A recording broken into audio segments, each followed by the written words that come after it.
everyone, and welcome inside the ballroom here at Alder Arena here in Orangeville, Ontario, for another edition of Blitz Hockey here on Rogers Dufferin-Caledon Channel 63. I'm Zach Friedman, once again joined alongside Jerry Gould as the Orangeville Blitz still searching for their first victory of the season. 0-7 on the year are the Blitz, and Jerry, they will have an opportunity to get their first win tonight against the Stratford Fighting Irish. Well, they may have an opportunity, but they are down a few players, and they have an awesome goalie. Ryan Mantle is starting tonight. Orangeville, in order to win tonight, I believe they're going to have to watch their turnovers. Stratford can draw a penalty, and they're going to try that tonight. So they got the work cut out for them, but if anyone can do it, the Blitz can. Last game for Orangeville, it was a loss to the Elora Rocks last Saturday, so a bit of a rest here for the Orangeville players, but it was a 5-2 loss that actually saw Maxim Noskov leave the game after the fight, and he won't be playing tonight due to an injury. We're not sure if those two events are related, but also Jake Stoneham in that game was later on was ejected himself for a 5-minute boarding major. So a 5-2 loss, but one of those bright points you mentioned, Ryan Mantle, it might not be clear on the stat sheet, but you can tell when you watch him play that he is the backbone of this team. 47 shots against in that Elora game. Mantle stopping 42 of them. Yes. So Mantle, on the home opener here, he stood on his head. Even though we didn't get our win that day, but Mantle is definitely a player to watch and a shining star for the Orangeville Blitz. As we introduce the Stratford Fighting Irish, they were WOSHL champions last season. And I know we're turning the clocks back at home tonight, but the Orangeville Blitz are going to have to turn back the clocks tonight as they are facing a much younger team in this Fighting Irish group. Yes, so the stats say Orangeville is 0-7 and Stratford being 2-2, but they've only played 4 games where Orangeville has played 7. So we're not comparing apples to oranges, but to be honest, they do have their work cut out. The defending champions facing a team that's still struggling to get their first win. And there are some major players missing tonight, right? Absolutely, yes. I mean, the loss of Jess Chadwick tonight, he leads the team in assists. That guy has a unique ability to see the ice, to see the play, and he always seems to know where all of his players are and can get a good pass over. So unfortunately, he's not with us tonight. He's one of the scratches for tonight's game. Absolutely, and for Stratford, their last game was actually last night when they took on the Strathroy Jets, losing that one 4-2. But Zach Tierney put a goal forth, as did Broussard for the Fighting Irish, as they're going to look to come in here on a back-to-back and get it done. Only 2 players on this Fighting Irish team 30 years of age or older. The rest are in that 23 to 26-year-old age range. So they have the legs on their side. We'll just see if they'll be able to do it on back-to-back nights. Yeah. Well, the WOSHL stands for Western Ontario Senior Hockey League. They're not senior. However, Orangeville has a couple of young bucks on their team as well. I think Orangeville, again, the key for them tonight is they have experience on their side. And I think if they can watch the turnovers and quit drawing penalties, they have a chance. They have a chance against this young team. Absolutely. We've got lots of pregame coverage still to come here from the ballroom at Alder Arena as the players have taken the ice for the warm-up. Please stay with us on Rogers Dufferin-Caledon 63. More pregame coverage coming up.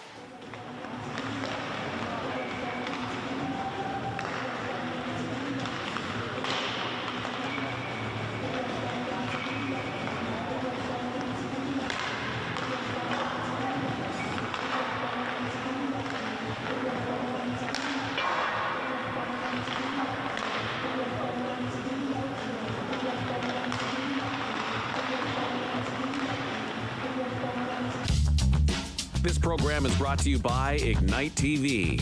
Now you're in command. Visit Rogers.com for more details.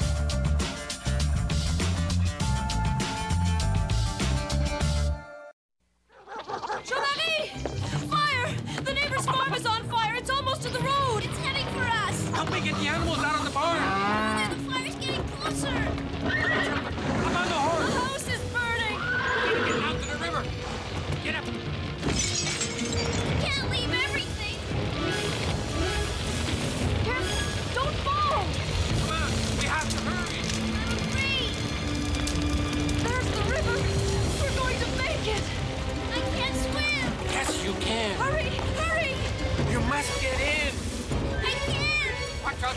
back.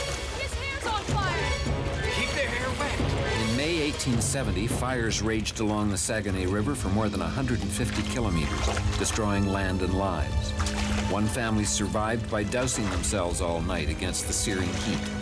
One family, among the thousands whose resourcefulness and courage shaped the character of this land.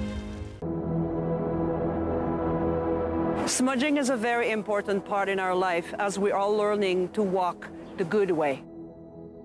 When we smudge, we use the sacred medicine, the white sage, the sweetgrass, the tobacco, and the cedar. It cleanses negative energy and replaces it by a positive energy. When I smudge, I cleanse my end and my eagle feather and start cleansing my breath to have better words. I will smudge my eyes so I could see the better things offered to me. I will smudge my ears to hear the good thing that people have to say. I will smudge my hair to have good thinking from my head. I will bring the smudge to my feet so I could walk in respect with our Mother, the Earth. Smudging is the way we give our prayers to connect our spirit to the Creator. We express gratitude for the gift of life, the learning, and growth. Hi, I'm Jennifer. And I'm Allison. Coming up on the next parenting show, we're talking about kids and money. We're going to show you how to raise kids who are financially literate. That's only on Rogers TV. I can't thank people enough for donating to the Warriors. If I could, I'd give every single donor a big hug, because things that they've allowed these kids to do are amazing. It gives them the opportunity to experience life as everyone else would. They can do so much. They can play musical instruments, snowboarding, play hockey, kayak, swim. There's no doors being closed to them, and I find that amazing. It's affected my family in a way that we may never be able to thank you.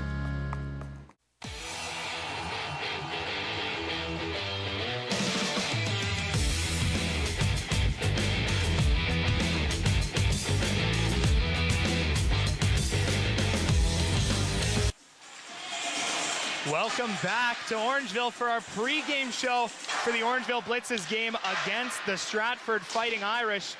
And after our home opener, we wanted a chance to give you at home a chance to meet some of the Orangeville Blitz players. Our Rogers TV team went behind the scenes to talk to some of the members of the Blitz. Here, have a watch.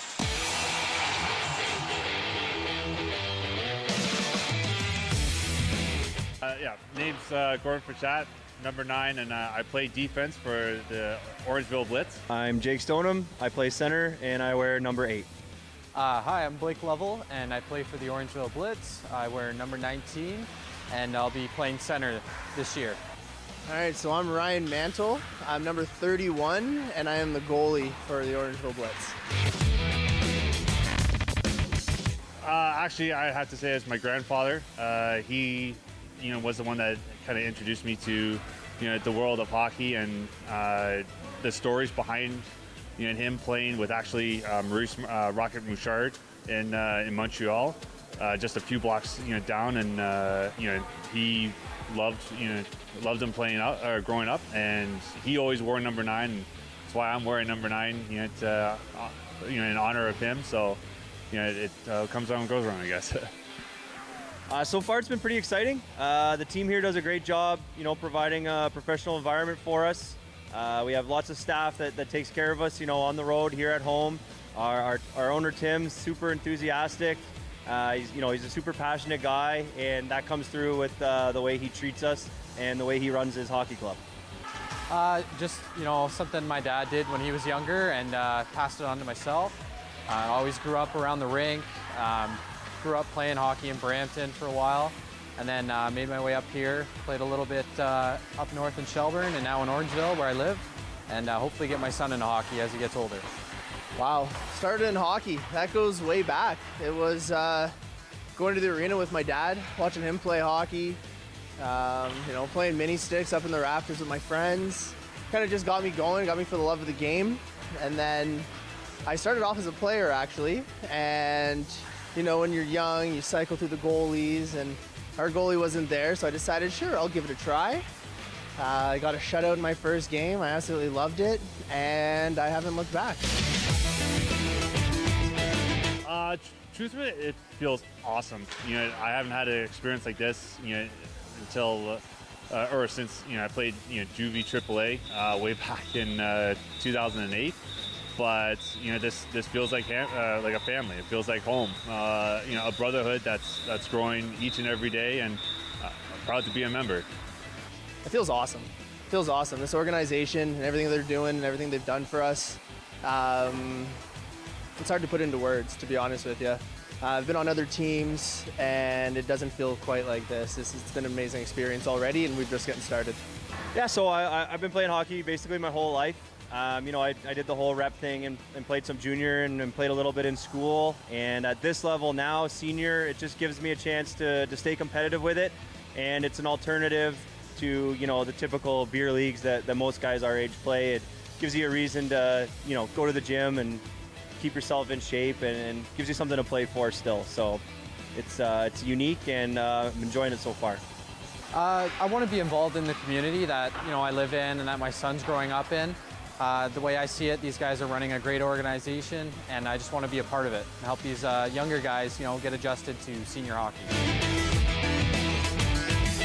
As a unit, it's very tough to say. You know, we feel like a very, you know, green team, as it's a brand new organization, you know, to the town of Orangeville. You know, we're still getting used to playing with one another, and you know, it's only going to be a matter of time before, you know, we start clicking and again becoming one of the hottest teams in, you know, in the WOSHL. I think we're just looking to still gel. You know, it's a new team, it's a new group, everyone's still getting to know each other, so building some chemistry and just learning to feel each other out on the ice, I think, is something we can still work on.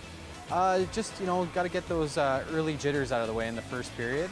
Once guys settle down and just control themselves and play positional hockey, we'll have a lot more success. I'd say communication. A little bit of communication, you know, letting each other know where they are on the ice, letting them know when a hit's coming, you know, small stuff like that. You know, and then, again, just getting the jitters out, a little bit with our positions, you know, stop running around and playing a nice, calm, relaxed game, and sticking to the simple things. I think people will be pleasantly surprised by the product on the ice. You know, everybody in this league has played some high-level hockey at one point or another in their life, whether it be junior, at the collegiate level, you know, CIS, or in some cases even some past pros. So it's good, fast hockey, and it should be exciting, and it should be a good time, you know, especially on a Saturday night, give you something to do.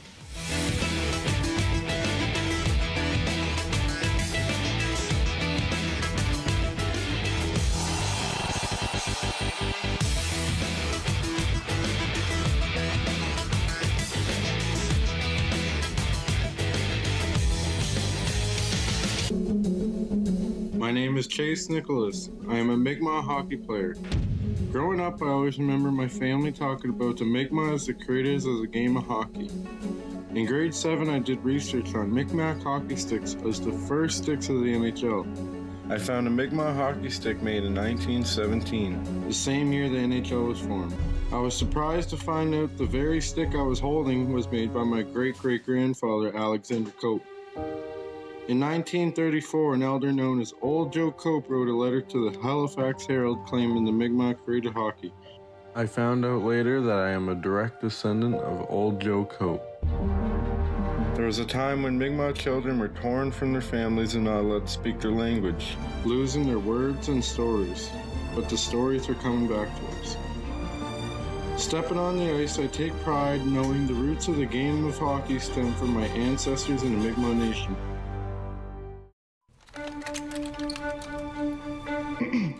You must be the reporter. Come with me.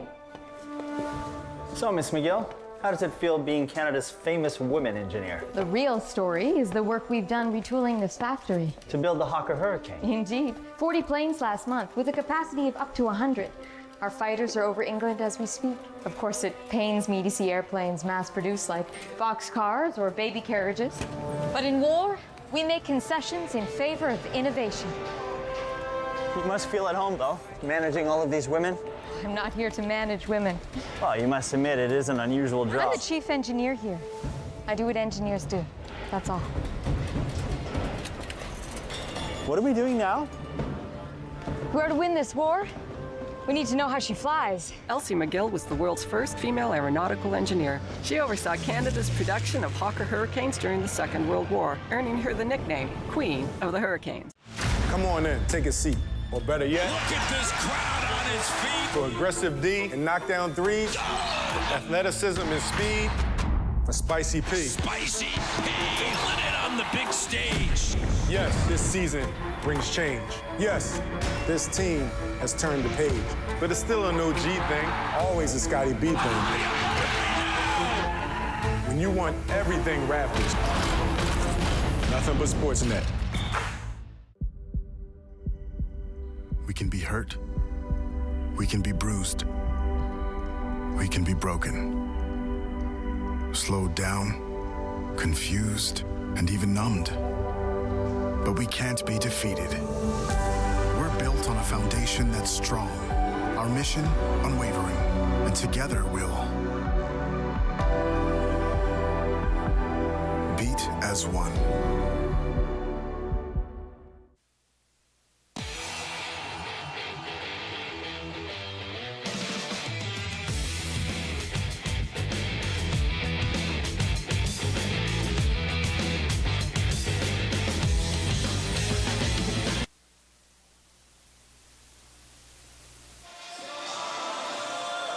Welcome back to our Orangeville Blitz pregame show here on Rogers Dufferin-Caledon, Channel 63. Once again, Zachary Freeman, Jerry Gould, bringing you all of tonight's action between the Orangeville Blitz and the Stratford Fighting Irish.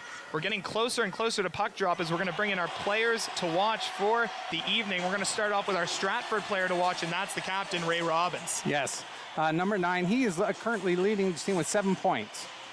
And for Orangeville, let's keep an eye on Ryan Mantle. He's the goalie tonight. He's got the starting position. He can stand on his head. We know what this guy's capable of, and he's going to do it again tonight. He has to. Once again, the stats are not looking so great for Mantle with a save percentage just over 800, but that doesn't tell the story, as anytime he goes out there, he's facing almost about 40 shots a game, and he's still managing to stop 34 of them. So, I mean, the key for this Orangeville team tonight is managing how many shots get on. Yeah. They were outshot by 22 against Elora in their last matchup last week. Of course, Ray Robbins is both the leader on and off the ice for the Stratford team. 4 goals, 3 assists. Did have a helper in their victory against, or in their loss, I should say, against Strathroy last night. Yeah, and Orangeville is, they're suffering tonight. They're down 5 players. 2 key players are on the injured list, and they won't be here. So there's a lot of concern for tonight's game. But with Ryan Mantle and the other guys like Babechko, they have been known to step up and carry the team when they had to. Absolutely, Jerry. And among those missing tonight, Jesse Chidwick, one of the assistant captains for this Orangeville team. He is top 3 in the league with 12 points here in his first 6 games of the season, as Orangeville will look to work without him tonight. And I actually spoke to Coach Murray Latham earlier today asking, you know, you have a lot of injured bodies. Who is it that needs to step up? And ultimately, he says it's going to have to be a team effort. Not one guy can do everything tonight. And more so, you know, you're looking at a team that's 0-7, and you think, oh, they must be pretty down in the dumps right now. They must not be feeling pretty good morale-wise. That's exactly the opposite, according to Coach Latham, that they're still feeling good. They're still feeling like they can go out there and play good hockey any given night. And we saw a good hockey game a couple weeks ago against the Petrolia Squires. We certainly did. And they have great leadership behind the bench and great leadership on the ice. Considering that they're 2 years into the WOSHL, they spent 1 year in Erin and their first year in Orangeville, a team that only saw 5 original players come with them. They are different than all the other teams. The other teams have been, you know, they've been in the league for a long time. Their players and turnover is way lower than Orangeville. But I like Coach Latham said, this team is ambitious. They're hungry. They want the win, and they're going to do everything it takes to get it. they have a chance tonight in front of their home crowd, as after the break, we're gonna have starting lineups, national anthem, and our puck drop as well as we get going on Stratford versus Orangeville here, live at the ballroom at Alder Arena. Stay tuned on Rogers Dufferin-Caledon 63.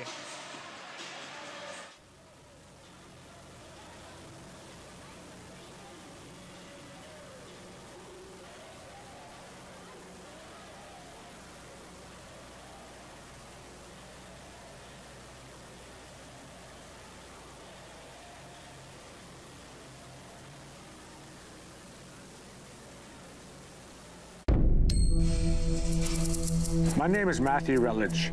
I'm a 60 scoop survivor, born in Red Lake. Was adopted from there to Toronto at the age of 4. A lot of our brothers and sisters, family members got separated from each other. That was the government's goal, to break that connection from brothers and sisters. Basically taking the Indian out of the child.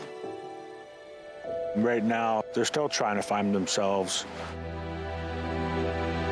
Originally, my birth name is Harvey Halverson. In my high school days, teens, I was trying to fit into society. I knew I was First Nations, but I didn't know who I was inside. I think later in life, I started that journey. I am proud, Nishnawbe man, of who I am now. I love life, who I am.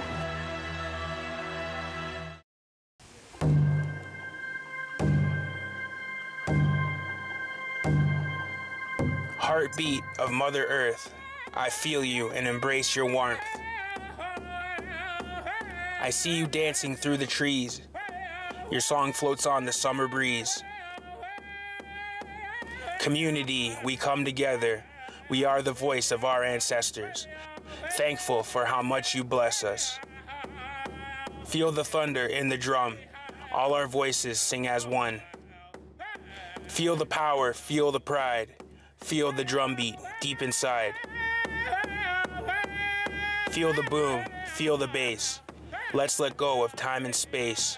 It'll make you dance, it'll make you sing. Ode Wegun, Wedok Wishin. The drum will lead you, take you far. Always remember who you are. Jesse L. Martin is back. Why crash a plane that half the passengers survive? That's why you're here. Why would somebody confess to a murder he didn't commit? Why get fancy with poison when you can just shoot the target? That doesn't make sense. I hear people are irrational. I was brought in because I know things about people. Thank you, Professor.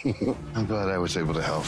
The Irrational, all new, Mondays 10/9 Central on City TV or stream it on City TV Plus. It isn't the heavy trays that make the job difficult, or the fast pace you need to keep up. It's not working another double because someone called in sick. What makes the job tough is the moment you realize a customer has had enough, and you have to make that decision not to overserve.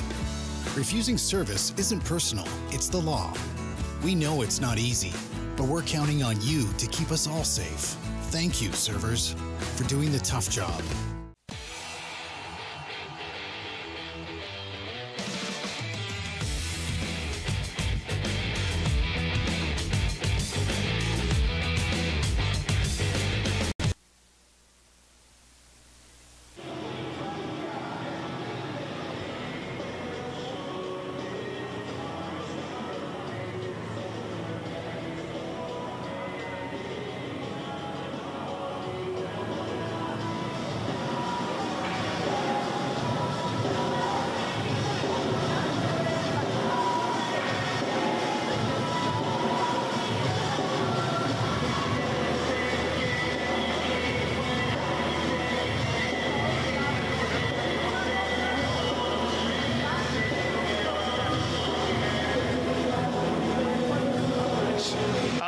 Of Rogers Dufferin-Caledon 63 of the Orangeville Blitz, who are taking on the Stratford Fighting Irish. The pregame flood has just concluded.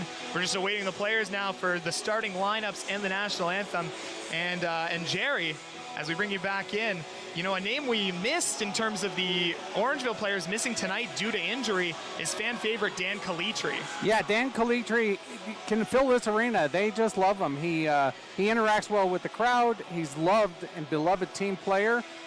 He's a very feisty team player, and he can get the job done. Absolutely. Calitri in that game last week, the loss to Elora, scored both Orangeville goals. So you're going to have the goal scoring power of Calitri out of the lineup tonight.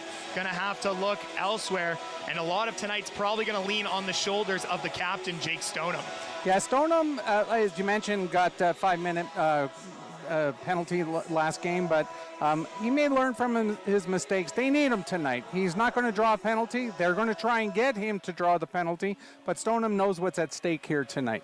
It's all about managing the defensive zone tonight, as they are going to be, as the Blitz are going to be short tonight with all of these injuries. I counted in the pregame warm-up just 13 skaters plus the goalie Mantle for Orangeville tonight. They do have obviously second goalie on the bench, but it's going to be a tough task for them, especially with a bit of those more mature bodies out there. Well, mature bodies, but experienced minds. These guys are experienced hockey players. If they can control the dots and take control of the puck drops, no turnovers in the defensive end, and get it up into the offensive end at every opportunity, they have a chance of taking this one down tonight. Absolutely. It's about limiting the workload on Mantle. Orangeville outshot 47-25 last week. Just going to have to look for more opportunities and be a little more aggressive offensively if they're going to try and get a victory here. Yeah, they sure are. I mean, Mantle is ready for this. He's psyched. He's going to do a great job. The rest of the team, he'll save the first one. The defensive guys need to take care of the rest. Absolutely, and this Blitz team is very confident in who they have as in their last line of defense with Ryan Mantle, one of the only true starters in the WOSHL. He's started 5 out of 7 games, and tonight will be start number 6 for him. Yeah, and he's prepared. We saw him on warm-up. He's looking great. They really did work him over good. I know he's coming in here very confident. He knows what's at stake, and he's ready to take the workload. So it's going to be the Orangeville Blitz looking for win number 1 still here at home, as we're going to have puck drop for you right after the players come out for the starting anthem and the national anthem. We're going to take you to ice level.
We now ask that you please stand and remove your hats while we play our national anthem.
We are about set for puck drop here at the Ballroom at Alder Arena as the Orangeville Blitz once again looking for their first victory of the season as they take on last year's WOSHL defending champions, the Stratford Fighting Irish.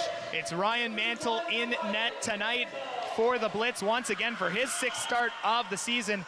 In net tonight for the Fighting Irish, it's Darren Smith. He made 10 starts last year, 8 starts in that championship run in the playoffs as the faceoff won here by the Blitz. And picking it off at center is Cameron Stokes. That one goes down into the corner as Colin Martin picks it up. Martin with the stretch pass for Stokes, tips it in. As Andrew Taylor, who was recently signed by the Blitz, just 1 game played on the season, was defending there. It's Matt Fuller for the Fighting Irish. Drops it off to Graham Brulot, one of the goal scorers from the Fighting Irish's loss last night. He comes in off the right wing, looking for an option. He'll circle once again. Passes it over to Fuller. Fuller met by 2 bodies, but Stokes trying to get one on net. He fanned on that one. It's Stokes with it. Tried to get it down low. Taylor bats it away. And now Taylor will take it across the red line, dump it in, and the Blitz will have their first change of the game. It's Stokes, bodied by Stoneham. As Miller comes in, Miller with the shot, and he scores! A quick start for the Orangeville Blitz as Joshua Miller gets on the scoreboard early. 1-0 Orangeville. Well, that'll get the crowd into this game. It looked like a bit of a fluttering puck. Not sure if it took a bounce off the Stratford defender and over the glove of Smith. But either way, it's 1-0 Orangeville. Just 1 minute and 12 seconds in as the faceoff's won by the Fighting Irish, with Ryan Obonsawin back for it as Gordon Furchat dumps it down, and that one goes out of play, so the faceoff will come right back into the neutral zone.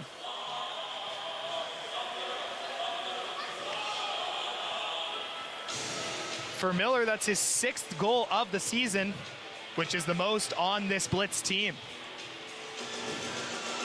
Has yet to pick up his first assist, though, as Volpe lines up for the draw for the Blitz, and he wins it. It's back to Furchat, who sends it over to Allison. Allison trying to get his way by the Stratford defender. Can't get it deep in their end. And now with it for the Fighting Irish is Obonsawin. That one is deflected and dropped off. That was a shot from Cooper Leach. Right into the glove of Ryan Mantle. 18-17 left to go in the first period. The faceoff is going to come to Mantle's right.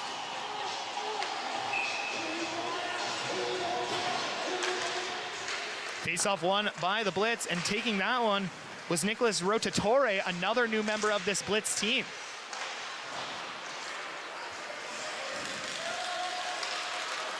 Rototore drops it off to Noah Segal, and he advances that one to McDonald. It's now Blake Lovell, one of the assistant captains, who sends it in. As back to play it is Smith. Ringing it up the side, McDonald keeps it in.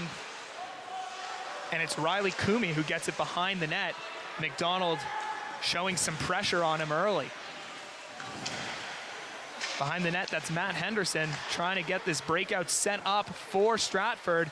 As that one sauced across, nearly picked off by Lovell, but it's sent forward, and that's Mav Petrie. His shot steered aside easily by Mantle. Lovell sends it out. McDonald on the pressure. And that one's picked off by Lovell, but he's got Babechko with it, but instead he's gonna send it in deep, and Lovell's gonna go for a change. That one's getting sent all the way down, icing waved off, chasing it, Spencer Mills. Guarded pretty heavily there by Taylor as it gets worked back down low. Ellison putting it up the side, Babechko trying to get it out. Can't get it there, kept in by Finlay. Ellison gets his stick caught up between the feet of Warren Gorman. No call on the play. It's taken by Ty Campbell. Sent back to the point. That one shot back to Campbell, and it's Babechko now. Breaks out to Rowe. Rowe sending it in. Trucks Matt Fuller in the process, and going the other way is Mills. That one interrupted by Gordon Furchat. And the puck's in Furchat's feet. He doesn't see it. Finally, he gets it to Stoneham out of harm's way. It's Stoneham able to work it out just over the stick there of Miller, the goal scorer. No icing on the play. Advanced by Smith. Picking up is Martin. Martin gets it through the middle. Furchat's going to get to it first. He's going to take a hit here.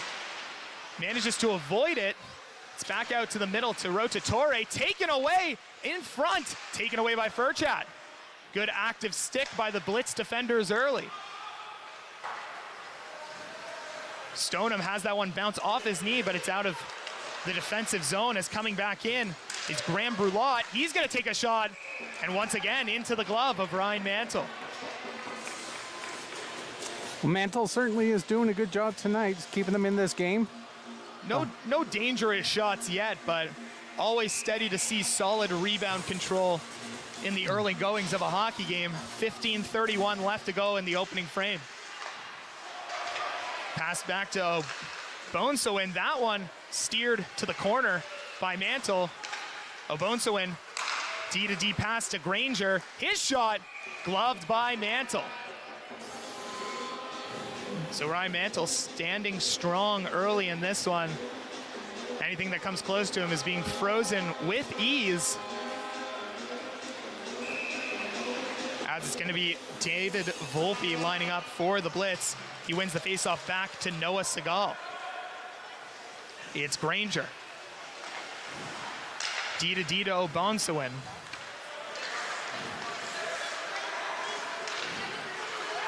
Advance to Brody Smith. It's a battle of three players in the corner as Segal and Smith giving a couple whacks at each other. That one in front gets away.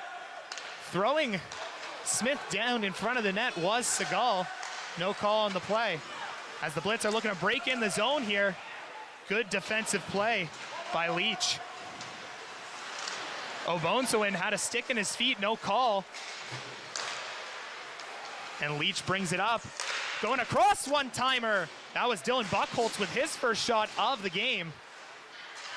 As Volpe puts it back for Ellison, who sends it over to McDonald.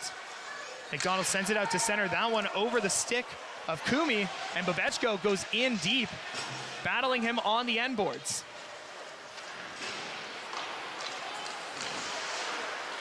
Getting it out of the zone there was Buchholz, as it's Blake Lovell back with it, who drops it off for Ellison. That one deflected in, and Smith will take it and ring it up the side, but blocked by Rowe. Along there, he's got Babechko in front. Babechko taken out in front of the net by Nagera. As that one loosely handled by Ellison, it got behind him. Furchak couldn't touch it because of the hand pass, and Mantle gets it to the side. But that was a shot there by Nagara, a soft bouncer that Mantle is easily able to secure, and will have a face-off to his left with 13:33 left to go in period number 1. Jerry, it seems like there's been a couple plays in the defensive zone they haven't been able, or the Blitz haven't been able to get the puck out, but luckily Mantle keeps standing strong. He does. He certainly does. And a couple of missed calls on the Blitz where Stratford should have drawn a penalty. That one coming in, taken away by Rotatore. Stoneham trying to get it out, uses the board off the linesman though, so a bad bounce for the Blitz as Stoneham still able to advance it. That one lost in the feet of Volpe, takes a hard hit from Nagara, and the play is offside, so the faceoff will come outside the Stratford end.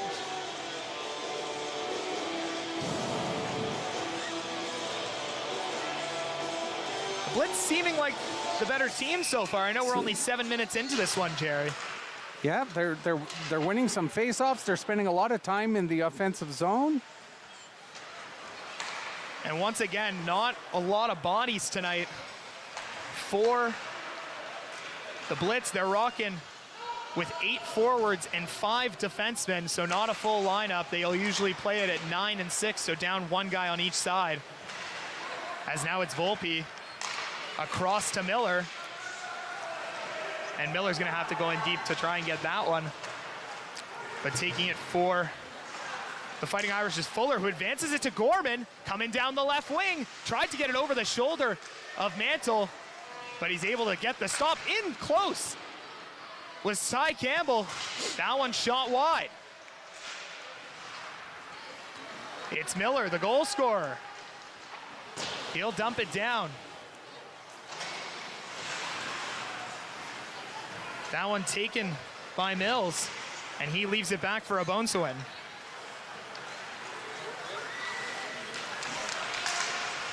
Obonsawin still working his way up. Now he retreats, gonna send it back down. Ellison mishandles it once again, and it's Brulot trying to get it to the middle. And Rowe is able to just squeak it out of the Orangeville end.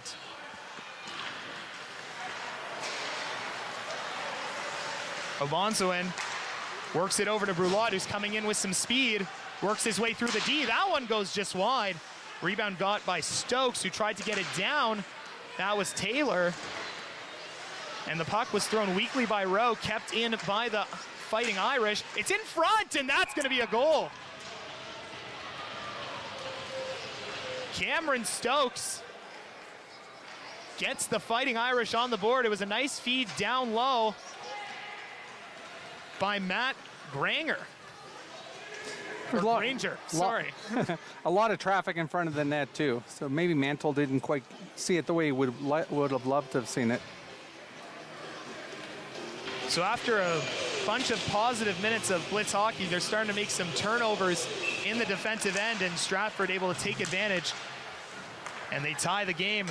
It's 1-1 here, just about 9 minutes into the first period, as Obonsawin has it for Stratford. That one tipped away by Lovell, kept in by Babechko. That's actually gonna be offside. It looked like from our angle, that puck might have stayed over the blue line. No dice, says the linesman.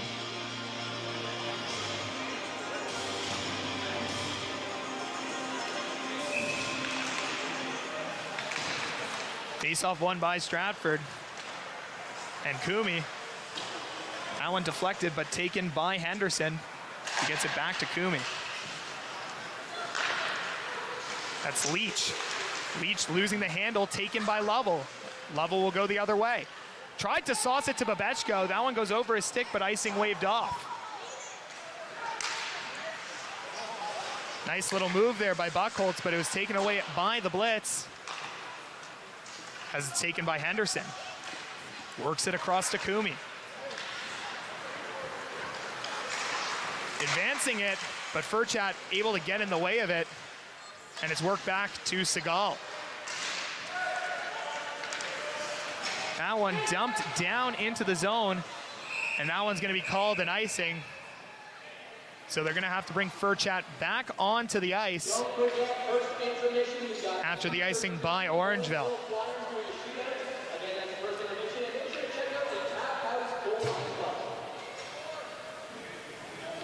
10:09 left to go here in period number 1. Game now tied 1-1, courtesy of Cameron Stokes for the Fighting Irish. As a bit of a tie-up as the faceoff goes back. That was Brulot on the shot, steered aside by Mantle. Brulot with another chance. He's looking, he's shooting, that's high. It's Kumi trying to work it across to his defense partner, but it's taken by Miller, who dumps it down, and the Blitz will finally get the change after the icing.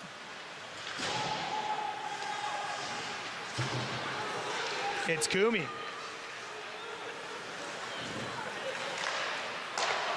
Advancing it to Stokes, works it to Brulot. Bit of a backhand move, that one's shot. Kumi had that shot blocked. Taylor gets it to Stoneham, and Stoneham will sauce it across the ice to Miller. Coming in off the right wing, he'll take a stop. He's got Stoneham on the far side. That one just over his stick, and going the other way is Nogueira. It's Stokes to Nogueira. That one goes wide, taken by Rotatore. It's Stoneham. That one taken away at the blue line, going the other way is Mav Petrie. Trying to get around Ellison was Sebastian Nogueira, and now it's Miller who's got a breakaway. He's coming in. What a diving play there, but it goes in the nets.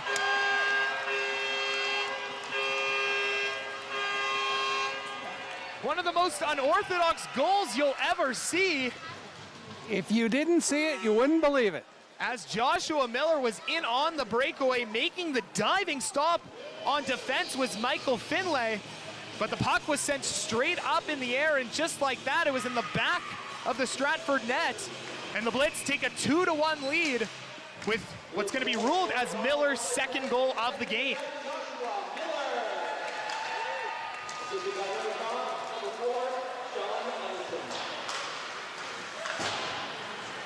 That one is sent out, and now Lovell's got it. He's got Babechko with him. The shot by Lovell, goal!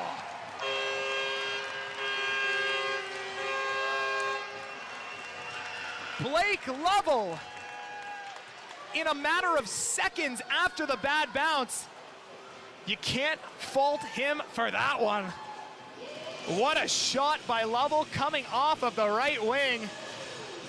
And the Blitz have built a 2-goal lead for themselves. 2-goal lead. This building is electrified. The crowd is right into it. That is Lovell's 4th goal of the season, as we have a delayed penalty right off of the faceoff. It's going to be the first power play opportunity for the Stratford Fighting Irish as the extra attacker's out. It's Brulot. It's worked back across to Buckholtz, trying to get it in. He will get it down low. Tried to send it back up to the point. It'll be finally touched up by Lovell. And with 7:59 left to go in the first period, the Stratford Fighting Irish will have a good opportunity to bring the Orangeville lead back down to 1. And it's going to be the goal scorer, Lovell, who's going to the box. It's going to be 2 minutes on the tripping penalty. So here comes the power play unit for Stratford. On forward, it's Brulot, Martin, and Buckholtz, with Leach and Henderson on D as the faceoff's won by the Blitz, and Taylor will bring it in.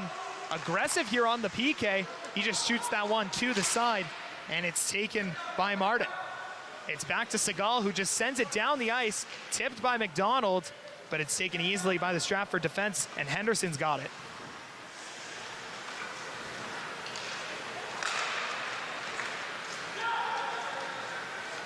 Coming in off the side is Brulot. Working it back to Henderson. Henderson shot, that one deflected in front of the net, just goes wide. Segal trying to ring it around to get it out. It's kept in by Brulot. That one eventually set out. And taking a big hit there was Henderson. Now Cameron Stokes. Works it over to Buckholz. That one just out of reach. It's Miller. He's going to take it back, but that one given away to Smith. And now Leach over to Smith. That one sent away by Furchat. Henderson looking to get set up on the breakout here on the power play. As Buckholz will lead the charge here as he crosses the blue line. He'll take a shot, gloved by Mantle once again.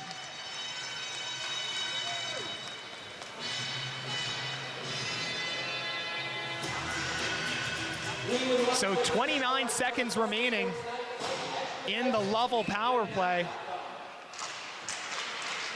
As that one's worked over, back to Obonsawin. As that one was tried to sauce across to Buckholz. That one taking a deflection off of a blitz defender. Taylor trying to get it out here. It's kept in, but then eventually out, taken by Smith. Fuller back to Smith. Smith's shot, that one blocked. Gives Ellison a shove after the shot. And Stoneham trying to get it out. That one makes it out of the zone. So the Fighting Irish will have to tag up here. As Lovell is back on the ice and we're back to even strength. Lovell gets met at the line. Ellison trying to battle for it, taken forward by Mills. Mills, puck got caught up in the linesman feet. So one of those bounces for each team as Stoneham hit a couple times there by Riley Coomey. Obonsawin advances it up to Granger. Furchat off the boards. And that one was kept in, but now eventually gotten out. That's not going to make it all the way back down, and Orangeville's going to get a change in. Obonsawin drops it off for Gorman, who sends it right back down to him as Furchat's battling hard to get it out as Volpe's working along the boards against Mills. Campbell gets it back up to the point. It's Obonsawin now. That one blocked by Babechko. Furchat trying to ring it around to get it out, but it's kept in at the line by Granger. Actually, no, it skips over the stick. So a break there for the Blitz. They'll be able to change up those defensemen as Obonsawin starts to charge the other way as Granger will dump it down. Mantle secures it behind the net, and he sends it up the middle. Gutty pass there as that one actually deflected off of Gorman, but eventually found the recipient in Babechko. That pass deflected but taken, and now Gorman has it in the offensive zone for Stratford, trying to go up over the shoulder. That one tips off the back of Mantle and out of play. 4:13 left to go here in period number 1. Orangeville with a 2-goal lead here at home, still searching for their first win of the season against last year's defending champions, the Stratford Fighting Irish. They did a great job on that penalty kill, not allowing a goal. Not too many good shots either as the Fighting Irish have possession. Big shot coming from the point. Juicy rebound there over the net. Sebastian Noguera flying it about 6 feet over the crossbar as he has it again down low. And that one just over the stick of Rowe. It's Noguera back to the point. Henderson, that shot blocked. And high sticked on the play was Volpe, but no call on the play. Now he is wearing a cage, but it's a very loose one, so a stick might have gotten caught up under there. Still no call on that one. And he lets the Stratford player know it on his way back as well. In the neutral zone, it's Noguera taken away at the line by Taylor, but it's taken away by him. Big slap shot right into the chest of Mantle was Riley Coomey, but a pretty routine save for the goaltender Mantle.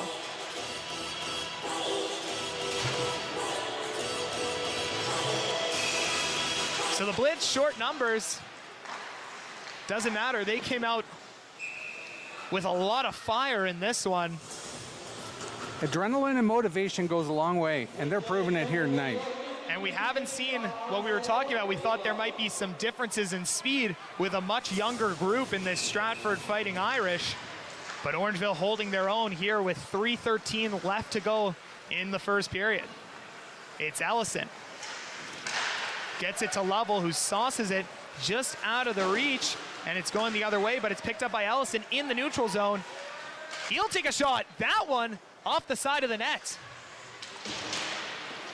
It's Stokes. Big saucer pass, gets it on the stick of Brulot. He tries to get it across.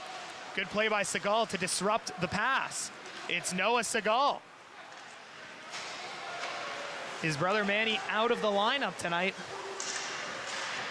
And the shot by Segal is squeezed tightly by the goaltender Smith. So Darren Smith been tested quite a bit here in period number 1, and like we said, the name of the game for Orangeville is shots on net, and you know, however you can get them, especially on Miller's second goal, you just got to get them to the net. Get them to the net, that's exactly it. The shot by Stoneham steered aside by Smith. It's taken by Leach. Passes it over to Smith. He drops it off for Leach, but that one tipped out by Volpe. And he'll take it into the offensive zone. Gets it over to Miller, looking for the hat trick. That one off the stick of Smith and tipped out of play. So the faceoff's still gonna come inside the offensive zone for the Blitz. But Miller, he's sniffing that third one. Oh yeah, he's feeling it. He's still probably in shock about the second one. It's gonna be Volpe taking on Mills in the dot. Face-off won by Mills. Volpe and Mills exchanging words. They gave a couple whacks to each other before the puck was even dropped. And now coming into the offensive zone. That one shot by Campbell, steered aside by Mantle, and it's Taylor. We're not cool. And Volpe is gonna get penalized here for a slash. Him and Mills continuing to go back and forth at each other, but only one of them are gonna go to the box. So it's gonna be another power play opportunity with 1:57 left to go in the first period. So this power play gonna take us all the way down to the end of the period unless a goal is scored by Stratford. Face-off won by the Fighting Irish. And it's Leach with the shot, saved by Mantle. Ellison trying to pin it down low, it's Leach. Down to Martin, back to Leach, but it's kept in at the line. Actually, it's let out there. That one going over the stick of Henderson. Henderson working it back to Leach, who's gonna retreat, let his guys get set up. As that one put into the zone by Stokes. Working along the wing, he's got a man in front. Quick shot, quick save by Mantle. Let's work back to Henderson. Over to Brulot. Brulot trying to sauce it to the other side as Babechko gets his stick in the way.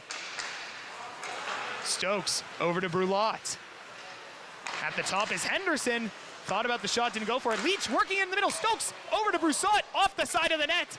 And that one is back in front as that's Stokes. Working his way through. Brulot back to the top to Henderson. And that one finally secured by Mantle. So a much needed whistle for the Blitz. They'll be able to get a change here on the penalty kill. 44 seconds left to go in the period. I think a bit more time is gonna get put on the clock as the timekeepers were a little delayed in stopping the clock after the whistle, much to the chagrin of the Fighting Irish. So the faceoff comes once again inside the Orangeville zone as there's 44.7 left in the period and 47 seconds left on the power play to David Volpe. Working it inside there, and that one is batted out but kept in by Fuller, who works it over to Buchholz. In front, McDonald in a shoving match. As that one unable to see it, Kumi giving a cross check there to Segal, and Segal goes right back at Kumi with one of his own, and he's trying to take down Segal in front of the net while we've got a power play going on the other side. That one sent across in front of the net and finally got an out as Segal and Kumi keep going at each other. as this game starts to get a little more intense as we reach the dying seconds of the first period. We got 5 on the clock, 3, 2, and that one's just gonna be sent out by the Blitz. So Orangeville with a strong start to this one. Stoneham going back for a little extra after the buzzer sounds. So cooler heads will eventually prevail as we conclude the first 20 minutes, but if the last 3 minutes are telling, we're gonna have an energetic last 40 to say the least. Oh, for sure, for sure. What an interesting penalty kill there. Orangeville is doing a great job on the penalty kill. 2 opportunities robbed from the Fighting Irish. They're steering shots aside from Mantle in front of the net, but it's 3-1 for the Orangeville Blitz at the end of 20. Coming up after the break, Rogers TV had a sit-down. We are going to be talking to the team manager. Apologies. We have our sit-down with Coach Murray Latham coming up later in our second intermission, but stay tuned for our first intermission coverage right here on Rogers TV, Dufferin-Caledon, channel 63.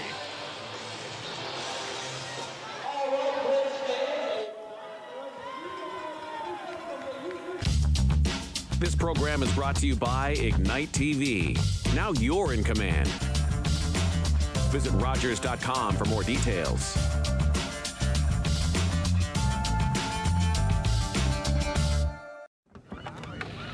Ladies and gentlemen, I will endeavor to describe the feeling on this ship. The American ship is just trailing the Blue Nose. Angus should never have agreed to this last race. She's too old. Eddie!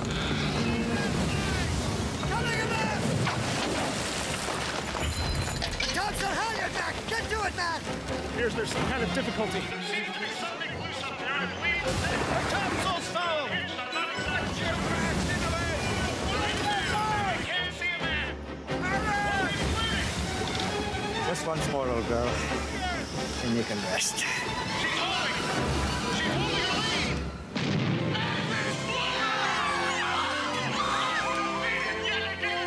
Her last race and still undefeated. The Blue Nose out of Lunenburg, Nova Scotia was fastest in the world for almost 20 years.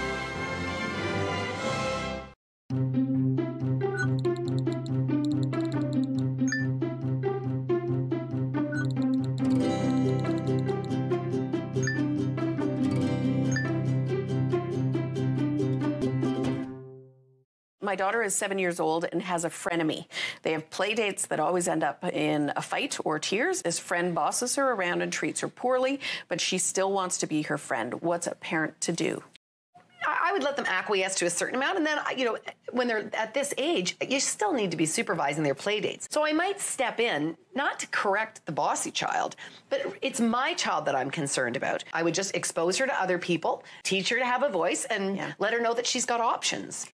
Social media giant Meta is blocking access to news in Canada. Ongoing dispute over the Online News Act. Less news on your social media feeds. For up-to-the-minute information, connect with City News anytime, anywhere at citynews.ca. Questions are being raised. Or by downloading the City News app. Breaking news story. Stay informed with trusted local, national, and international news that matters to you.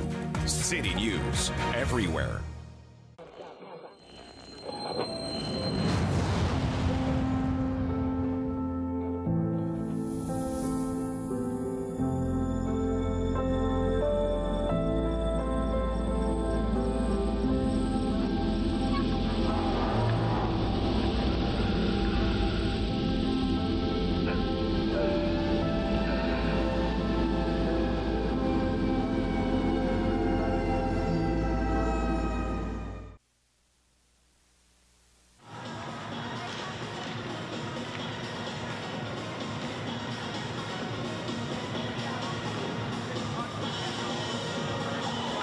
Standing here at the ballroom, the first intermission with the Orangeville Blitz. I'm standing here with Brad Thompson.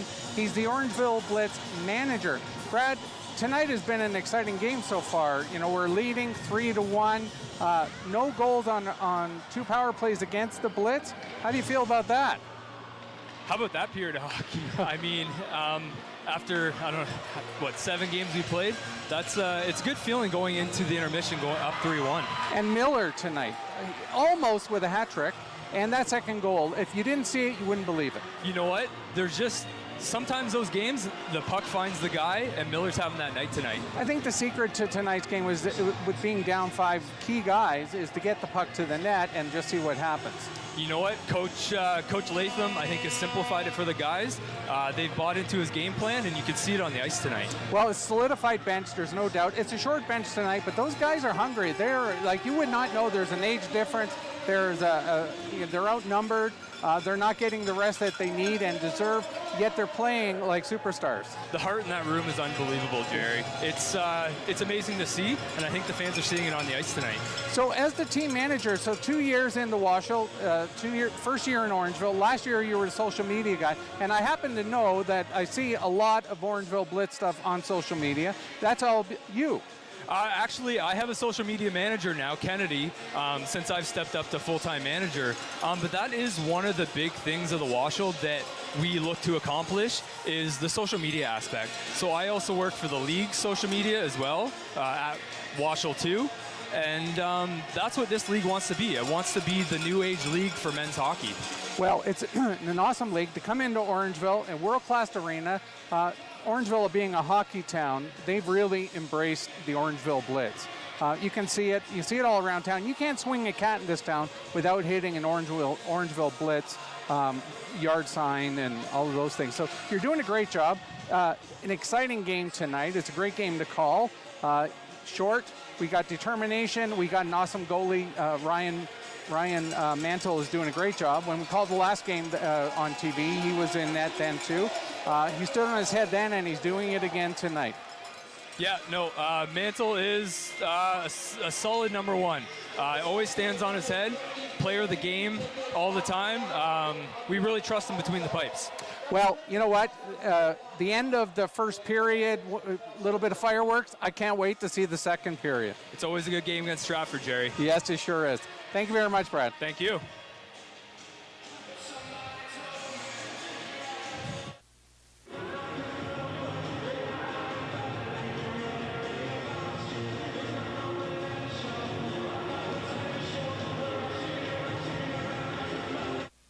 What do I like? I like open fires, moonlit nights, chatty letters, rainy days. I like daydreaming. I love this colorful little island of ruby, emerald, and sapphire. Yet often my dark moods come. I'm possessed body and soul by this depression. They say women shouldn't write. Some days I almost give up. But I cannot contain my imagination. I made Anne real. I gave her my love of nature, my love of books, and my childhood dreams. My greatest happiness would be to climb the alpine path and write upon it a woman's humble name. Lucy Maud Montgomery battled depression, rejection, and sexism to become known around the world for Anne of Green Gables and 19 other novels. I don't care what the law is. I will never be a slave. That word, I hate it. It rests on my tongue like rot. Peter, how does it feel to get paid for your work? There are rumors freedom's coming for us all. Freedom, you know that's all I want. Chloe, careful. Vrooman would rather sell you across the river to America than let you go free. Then I'll run. I've run before. Maybe this time for good. No! No! Just get her into a boat. No! Chloe? Chloe, no!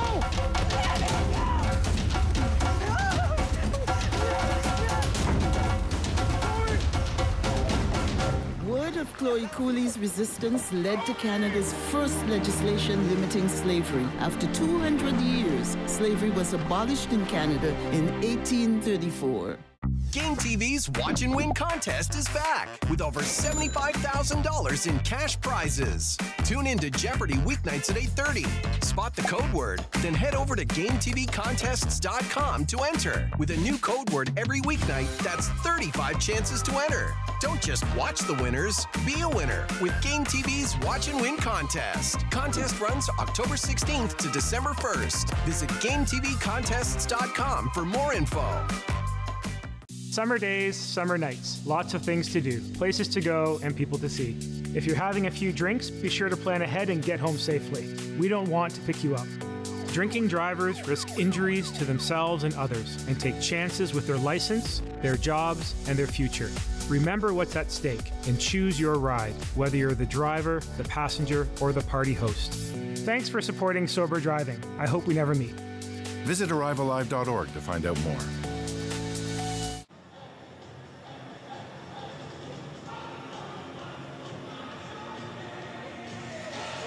Welcome back to the ballroom inside of Alder Arena. For more of our first intermission coverage, Zachary Freeman and Jerry Gould bringing you all the action tonight. And the Orangeville Blitz with an impressive showing in the opening frame of this one, taking a 3-1 lead going into the break. Jerry, what were some of the things you liked from Orangeville in the first? They scored almost right off the bat. The first minute and a half, they get the first goal. So they strike first. A team that's got a short bench, and as we learned tonight, an older team with some pretty serious, pretty good players out on injury. Then to see Miller step up and almost get a hat trick, but that second goal of his was spectacular.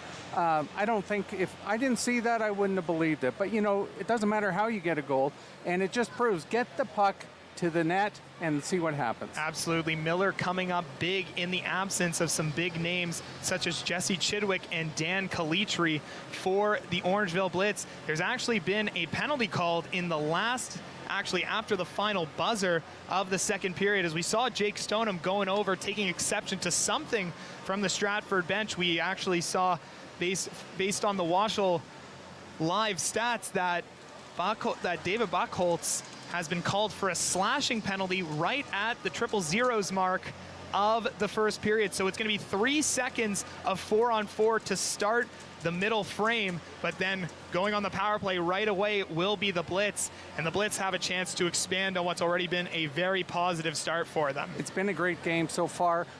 Mantle is doing a great job. Bobechko stepping up. He is in he's in the boards. He's getting hit, and he's taking the hits well. And he's getting the plays made. He's getting the puck up into the offensive zone, and he's chasing it. He's just being strong and aggressive tonight, and they need it. He's stepped up. Absolutely. Before the game, we stressed the importance of how good Ryan Mantle needs to be, but it's actually been the guys in front of him tonight that have been doing the trick. There hasn't been a lot of high-quality chances, a lot of passes disruptive in the middle of the net. You mentioned Matlock Bobechko doing great from the forward position, but on defense, names like Gordon Furchat and Noah Segal coming up big on the back end in that first period, especially being able to kill off those 2 penalties. Yeah, the penalty kill was amazing. My interview earlier with Brad Thompson, he mentioned something. When they get into the change room now, this team's got something going for it. They love Latham as a coach, and they're full of heart. Even though we thought maybe coming in tonight, they got a short bench, they're going to be a little bit down, but they're not. They've stepped up, and they want this win. Orangeville, once again, looking for win number 1 on the season, as we're just a few minutes away from puck drop here in the second period from Orangeville, right here on Rogers, Dufferin-Caledon Channel 63. Please stay with us. Second period action coming up.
I'm Gagweg. My name means everything. Tom Longboats. I am Wolf Clan, Onondaga Nation. I've run many different races. I've run to survive and to be free. I've run to win for honor. His people might be lazy, but this one's damn fast. My people respected our runners, people who carried important messages from village to village. I need a guide to the next post. Dispatch carrier, sir. I can get you there. God's sakes, man, slow down. Who do you think I am, Tom Longboat? No, sir. I am. Running makes me feel alive. It's everything.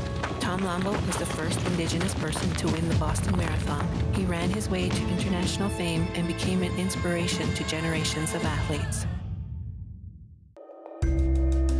I was born and raised in Musqueam First Nation territory by my mother, who spoke Hunkaminam to me. As a child, I ceased using my mother tongue, as to use any language other than English was considered not being Canadian, so I was told. The old people came to me in a dream and reminded me of who I am and where I come from. I have reawakened. My roots are strong, and I'm no longer a silent speaker. My language tells me where I'm from. It defines me and guides me to teach others to learn and understand our culture and traditions. A gift for those in the present and the unborn generations. What was lost is found. What was asleep has awakened. My blood is here, and I am complete. I have returned home. Paradise! Thursdays on City TV. I'm feeling anxious, a little nervous. Tanner's so hot. He's cute. He is really cute. It's hot. Everyone's coupled up. Damn. I'm not trying to betray you. She took a big-ass samurai sword and just drove it through my heart. That is some immature seriously. I mean, that's paradise, you know? Bachelor in Paradise. All new. Thursdays, 9, 8 Central on City TV. Or stream it on City TV Plus. After a night out with your friends, there's always options for getting home safely. You could call your BFF, your mom or dad, whoever you can count on for a safe ride home. You could call your favorite cab company or 1-888 taxi guy. Or you could use the Arrival Live smartphone app to help you choose your ride. Be it a friend, transit, or taxi, getting home safely is app easy. Now available for iOS and Android devices. Visit arrivallive.org to find out more. Arrival Live. Drive sober. Welcome back. It's the start of the second period. And we're going to have 3 seconds of 4-on-4 to start the middle frame, followed by a 1:57 penalty, power play, I should say, for the Orangeville Blitz, as they lead 3-1 here to the defending champion, Stratford Fighting Irish,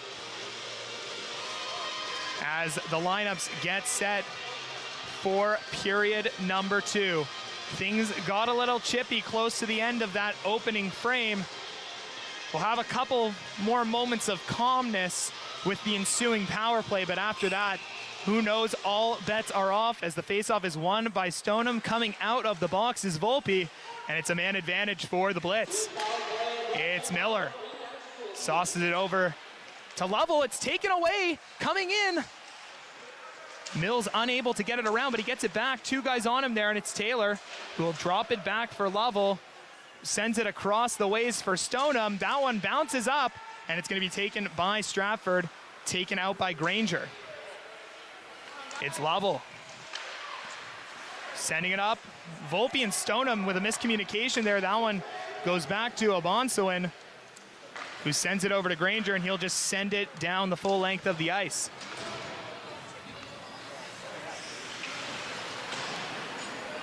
It's Lovell who will start the breakout for the Blitz. Gets it across off the skate of Volpe. It's Miller. He's got 2 already. And that one steered away and out of danger down the other end of the ice. And Mantle's going to send it up to Miller at center. He's going to send it in. Chasing it will be Rowe. The goalie Smith making a play. But they're calling icing before the goalie even touches the puck. They're saying he did not cross center ice as Miller sent it in deep, and the faceoff will come all the way back down to the Orangeville end, already halfway through this power play, and Orangeville hasn't even gotten possession in the offensive zone.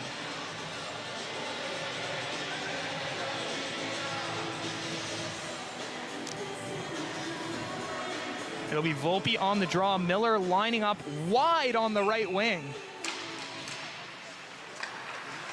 And Stoneham will work it up ice. Drops it off for Miller, who will drop it back to Volpe, who sends it right back to Miller. Sends it right back to Volpe. Volpe gets it through the skates, but now it's off, and there's a 2-on-0. It's Cooper Leach. He's got to get it in front. It is. And that one kept out. How did Ryan Mantle save it? Graham Brulotte, trying to fool the officials, started lifting his arms as if they scored. I would have thought from that kind of play that they would have. But once again, Ryan Mantle proving that he is the best line of defense for this Blitz hockey team.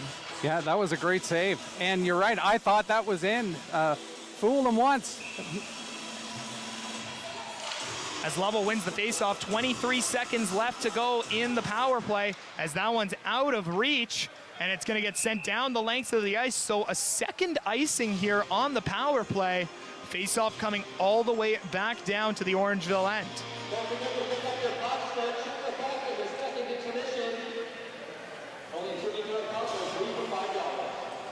Minute 44 gone in the penalty. Minute 44 gone in the period as we have a face-off to Mantle's left. It's Lovell. And the face-off's won by the Fighting Irish by Petrie. That's a big shot that goes wide. That was Fuller. It's taken back by Finlay, who gets it over to Fuller. Fuller had one of the assists on the lone goal for the Fighting Irish in the first, as it's taken by McDonald as we're back to even strength. Still holding on to Babechko's stick there was Fuller, as now it's Ellison. McDonald checked by Fuller, still going at it behind the net. McDonald still getting chased. Stronger than Fuller on that one. It's kept in by Lovell. McDonald towards the net, and that one's gonna be smothered by Smith. So to recap, period number one, the scoring was open a minute 12 in, with Joshua Miller getting his 6th of the season. The assist coming from Jake Stoneham on that one. And then Cameron Stokes responded about 7.5 minutes later before Miller scores his 2nd, and then Lovell following just 19 seconds later, as Rotatore is trying to settle the bouncing puck, and he'll work it out of the zone. And that's going to be called a holding penalty on Rotatore, who's just trying to battle the defender there, Brody Smith.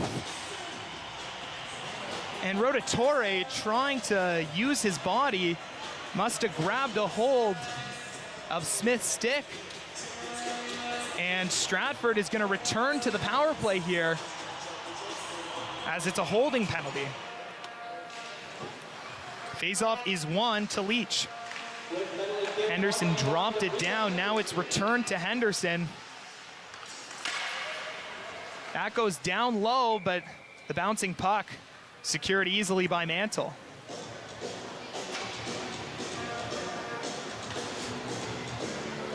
New killing forwards coming on for the Blitz, McDonald and Lovell. 17:09 left to go in the second period. It's Henderson over to Leach. Leach's shot goes over the net. Brulotte with it, sends it back down to Stokes. Stokes working on Taylor, and that's Brulotte in front. He sends it back to the point to Henderson. Henderson looking for an option. He's going to send it back to Brulotte. Brulotte's going to send it down to Stokes. Back to Brulotte. Saved by Mantle.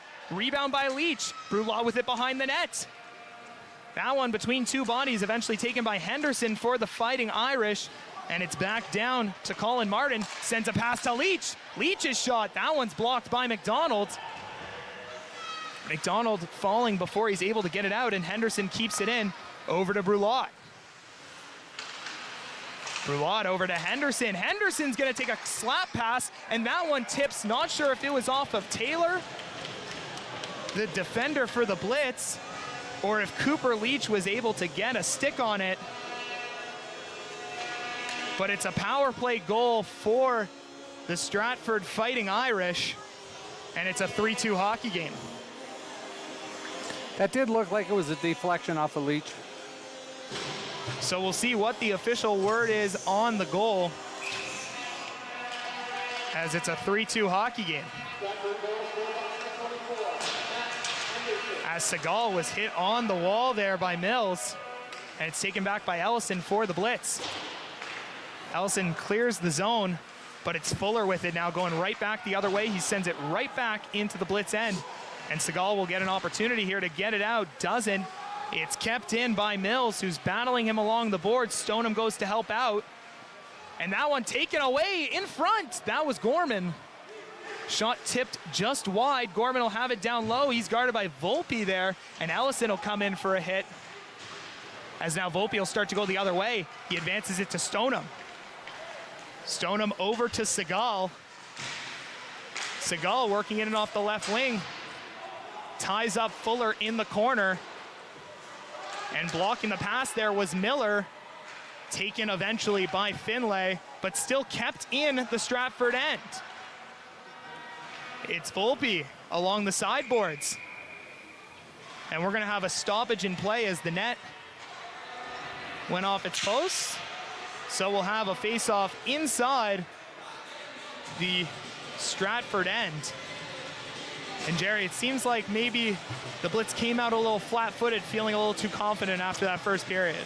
Yeah, well, you know what? Their confidence should be checked by now, and they're going to get down to business.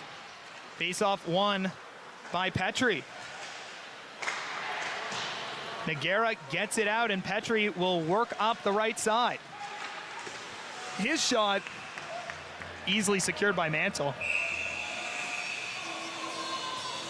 So Ryan Mantle still showcasing excellent rebound control as we're just about 5 minutes into the middle period. But it's gonna get a little tighter. It's gonna get a little grittier, as this is now just a 1-goal hockey game. Face-off won by the Fighting Irish. It's Obonzoin at the point. That one gloved by Mantle, and we'll get another face-off.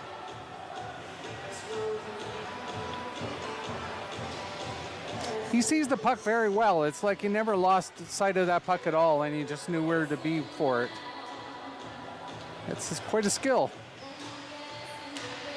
It's gonna be Lovell taking on Petrie in the dot. Face-off, just about a 50-50 battle, and laid into the boards hard there, as that one once again secured by Mantle, as Ellison takes exception there to Nagara, who got a shot in on Mantle after the whistle. And they're jawing at each other, but nothing more than a little push and shove, and we'll have a face-off inside the Orangeville end.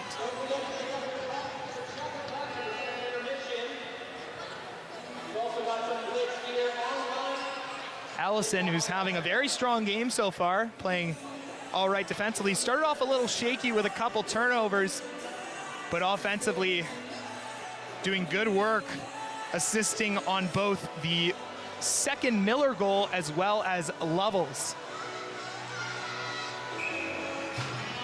So the face-off to the left of Mantle, and Volpe loses the draw as it's won by Buchholz, and now it's Leach. Leach checked by Segal, who gets it to the other side, and Miller's got a bit of time here and tried to send it out, but it's kept in by Obonzoin. Tried to get it to Buchholz, that one just out of reach, and Segal will clear the zone. It's Obonzoin. Looking middle, that was Leach. That one a bit too hot to handle. That one gets by, and Miller's out on the rush, but it's taken by the goalie Smith. It's Ellison who gets it at center, but still in the zone is Stoneham, so he's got to wait. As they had the delayed offside there, it's taken by Obonzoin, and he's going with some speed as he exits the Stratford end. That one tipped by Rowe at center, but still on the stick of Obonzo, and he's got Buckholt. His shot steered away with the pad by Mantle, and Rowe going right back the other way. Nice move around the defender, backhand, tried to get it over the net. And on the way down, Rowe got a piece of the Stratford net. So play will stop, but a nice little move as Rowe almost had a good opportunity working past Brody Smith there. Faceoff will remain inside the Stratford end. So Zach, when you saw Miller with that little breakaway there, and were you as excited as I was? Well, the hairs start to stand up on the back of the neck, that's for sure. As the faceoff's won by Stratford and taken all the way down for an icing. So faceoff gonna come right back down. And Orangeville with another chance in the offensive zone. 13:24 left to go in period number 2.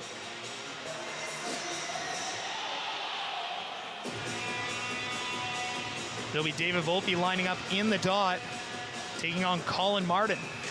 Martin wins the faceoff. It's Henderson who rings it around. Waiting for it is Stokes. And Stokes drops it back as Henderson gets the stretch pass and is in, working through the middle. Nice poke check there by Taylor. It's up top. That shot by Kumi, steered aside by Mantle. And it's Brulot with it down low. Brulot gets it over to Stokes. Stokes, that one steered away by Volpe. And that one gets out of the Orangeville end as it's Henderson who advances it quickly to Brulot. Trying to lay a hit on Brulot was Rotatore as it's Taylor back with it for the Blitz. He drops it off and Rotatore will have to send it up the boards to Miller. And Miller will advance it, but Volpe was going for a change as Kumi has it behind the net. Kumi just shoots one up the side. That's going to be a turnover. Kumi lays a big hit into Stoneham, and that's going to be an interference penalty as the ref's arm goes up. So the goalie will be pulled. Extra attacker goes out as Kumi, who's been going at Stoneham for most of the game, as the shot there by Ellison is finally guzzled up. And Kumi's going to take a 2-minute rest as he jars with the official on the way for the interference penalty. And I don't know if he has much to argue with. Stoneham wasn't anywhere close to the puck, and he decided to act like a freight train. He took a hard hit. And good for Stoneham. He got up and got right back in the game rather than retaliation. So it's going to be a power play here for the Blitz. Their second of the game. The first one was not very good at all. Let's see what they can do here as Volpe's able to keep the puck in. But that, once again, is taken away, and now a shorthanded break. Here comes Leach, who scores.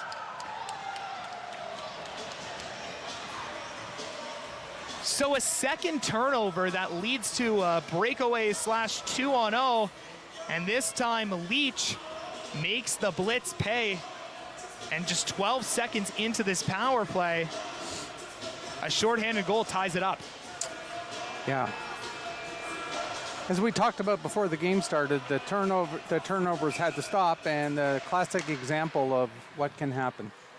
Volpe with a bad pinch at the line. It gets past, and no one's home to help out as Lovell will start taking it the other way as he gets hit by Leach, sends down to Smith. Smith will try to clear it on that one. And that one again under the skate of Volpe. So Volpe struggling a little bit with the pinches here along the side as Taylor's hit by Leach, who has now 2 goals in the period. As it's Stoneham. It's work to Rowe coming in. Rowe's shot, that one's deflected and sent out of play. So the faceoff will remain inside the Stratford end with 1:11 left to go in the penalty to Kumi.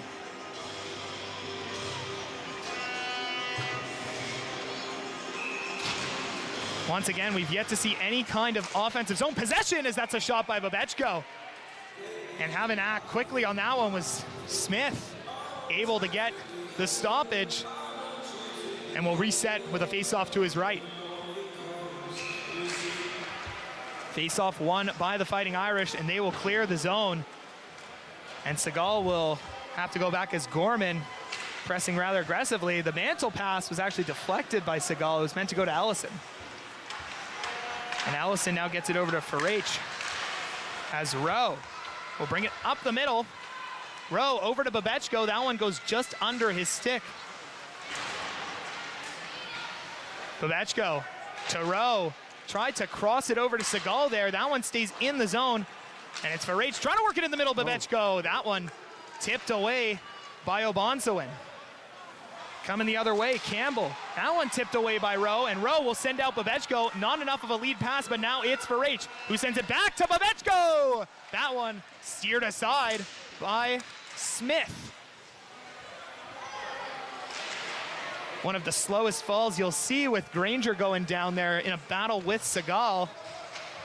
As Ellison secures the loose puck with 5 seconds left to go. And he's back on the ice is Kumi, as we're back to even strength. And it's Lovell working his way up the middle. Blake Lovell will take a shot. That one hit a stick, and now going the other way, stretch pass, tipped in by Nogueira. And coming in off the side is Fuller. Good defensive play by Rotatore, and he reverses it, and McDonald will clear the zone. That one's going the full length of the ice, but won't make it down there, as Henderson will look to break out here for the Fighting Irish as he sends it off to Fuller. That one's going to be deflected and waved off as Rotatore is back for it. Keeping it in is Henderson. It's Furchat. Big hit laid into him by Sebastian Nogueira. It's Fuller. Sends it up the boards, taken by Petrie. To Henderson. He enters the Orangeville end. In the middle, tied up in front, was Nogueira. As Miller will go the other way. He's got a man with him. Miller! That's a nice stick there from Ryan Obonsawin. Covered the pass the whole way. And unable to get it to McDonald was Miller. Came off shaking his head. I think he's feeling the frustration. I think Miller knows he probably had the shot opportunity on that one, but wanted to get the teammate involved. Stoneham wins the draw, and Farage drops it back to Taylor. And that one, a soft floater, taken easily by Smith. And we're past the halfway point of the second period with 8:49 left to go here. It's a 3-3 tied hockey game as 2 goals by Cooper Leach have brought the Fighting Irish back. Up the boards, Cameron Stokes receives the pass and he advances it to Colin Martin. It's Ellison. Martin picks it off at the blue line. That was Stokes in the middle. That one's in front to Brulot, who tried to tip it up and over Mantle, but Mantle seeing it the whole way.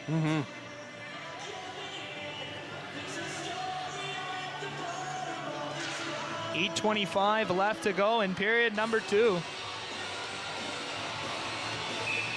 Orangeville Blitz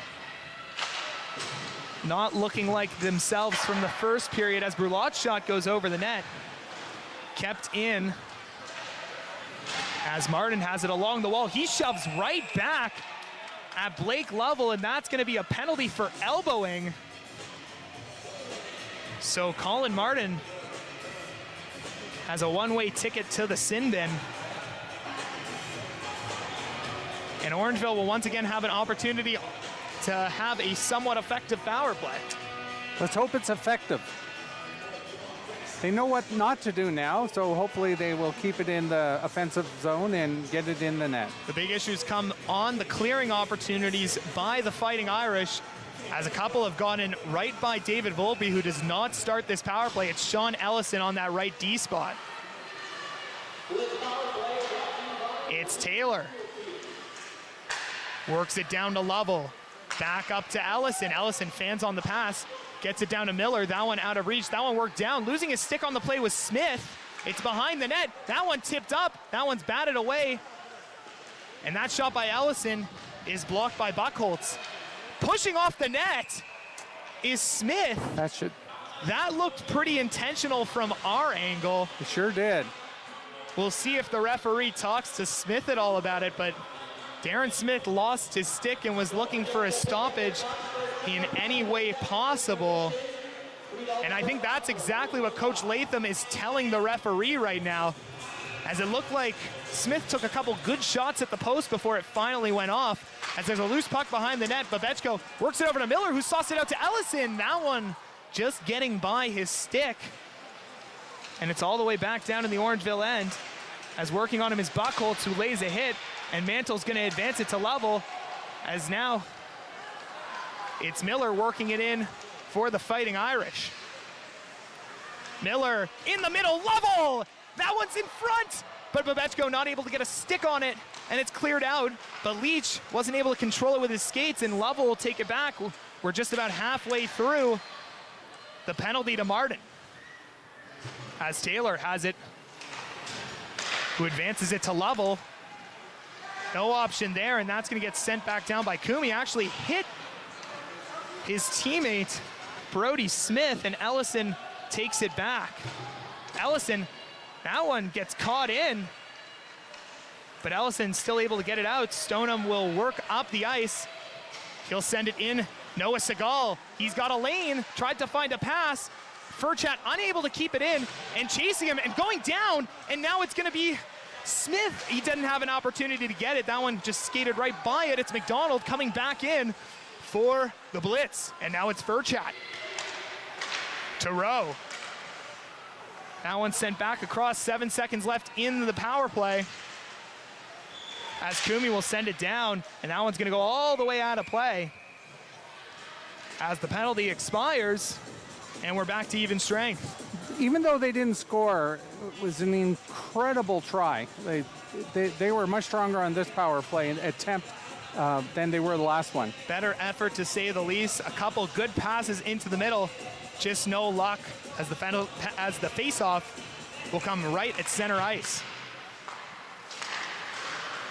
Obonzoin advanced it to Petrie.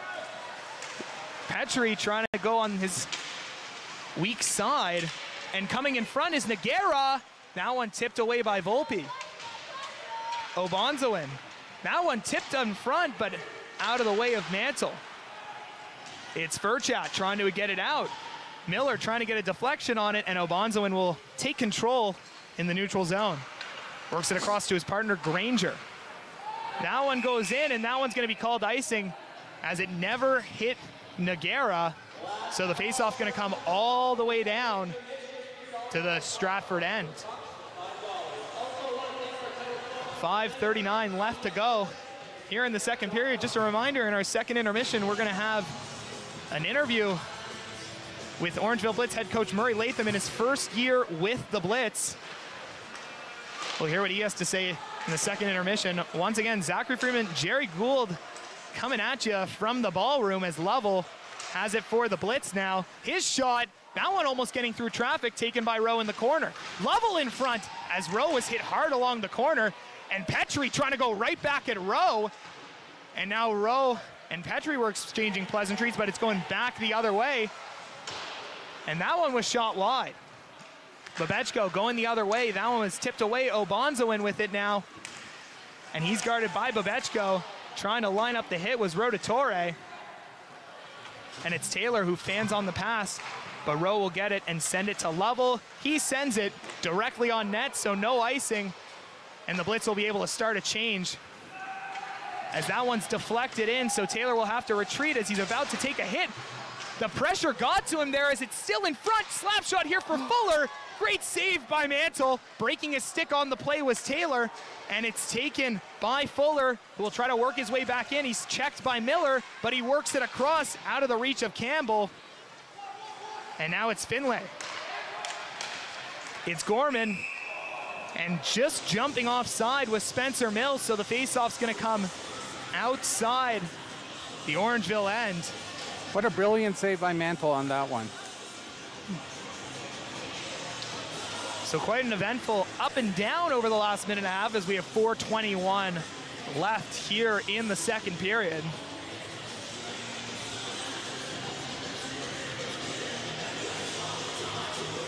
As we get set up, it'll be Volpe taking on Martin in the dot.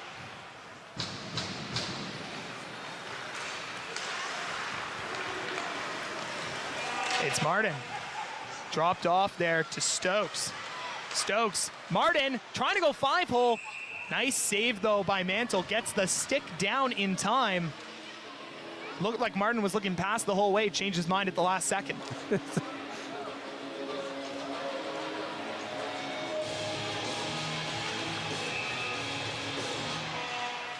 Face-off one by Stratford, and Fuller with the shot. That one deflected, Mantle! Oh my goodness, what a save! Ryan Mantle, that puck was deflected twice. He overextended to his right for it, and the puck was looking like it was gonna tip in the net, and snatching it out of midair was Mantle.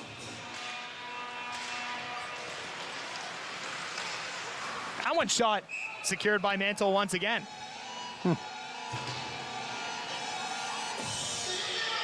Once again, unfortunately, we don't have an official shot tracker for you. But Mantle doing it all for the Blitz once again. Martin trying to feed Brulot there. That one was a little too hot. And going the other way, Segal, it's taken away by Brulot. He's got a chance here. It looks like he was taken down, but no call on the play.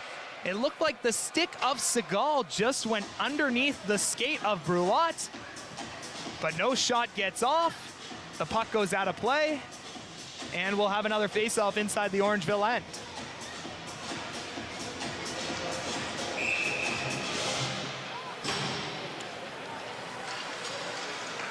Face-off one once again by Stratford, but Farage gets it out of the zone, and now it's McDonald. He has Farage with him on a 2-on-1. McDonald choosing the shot. That one saved by Smith, tries to shoot again. Smith retreating back to the net for H. That one stopped by Matt Henderson, the defender. And that one for H again. And the net's off. The net's off once more. Now these aren't the big plastic 9-inch pegs you see in professional hockey games. These are your average metal pipes that just go underneath. Don't dig that deep into the ice, so we've had a lot of nets popping off today. As that stretch pass is tipped and out of play by Furchat, having to avoid it was the trainer for the Fighting Irish.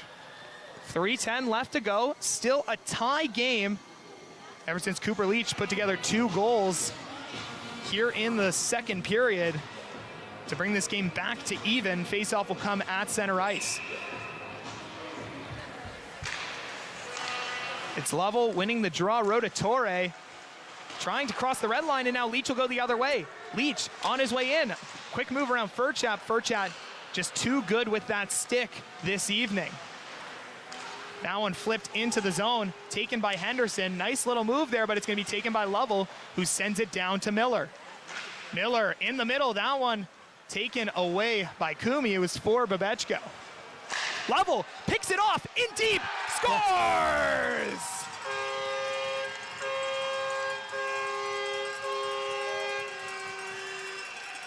Off the bad pass by Riley Kumi, Blake Lovell makes the Fighting Irish pay, and the Blitz reclaim the lead.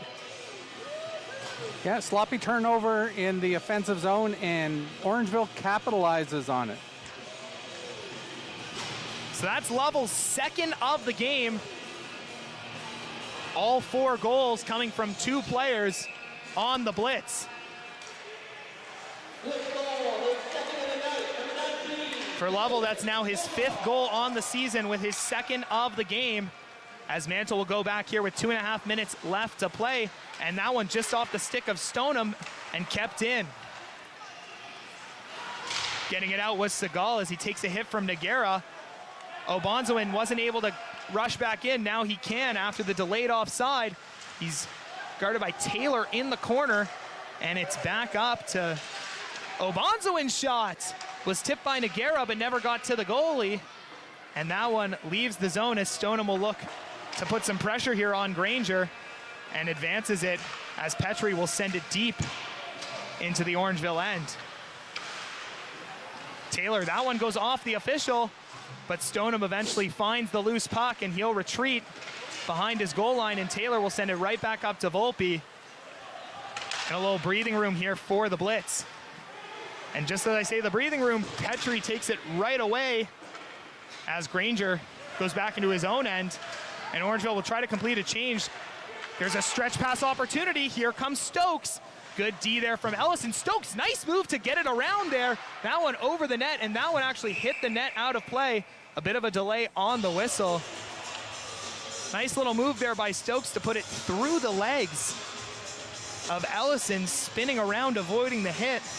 Got a good shot off, but that one high and out of play. 1:19 left to go here in the second period. A 4-3 Orangeville lead, courtesy of Blake Lovell's second of the game. It's Fuller with a slap shot. That one deflected and steered away from the front of the net as it's Stokes. In front, that was Mantle who was able to get a stick on it. And now Lovell will try to clear the end. He gives it a soft little flick, and that is Fuller. Fuller retreating back into his own end, sends it to his partner, Finlay.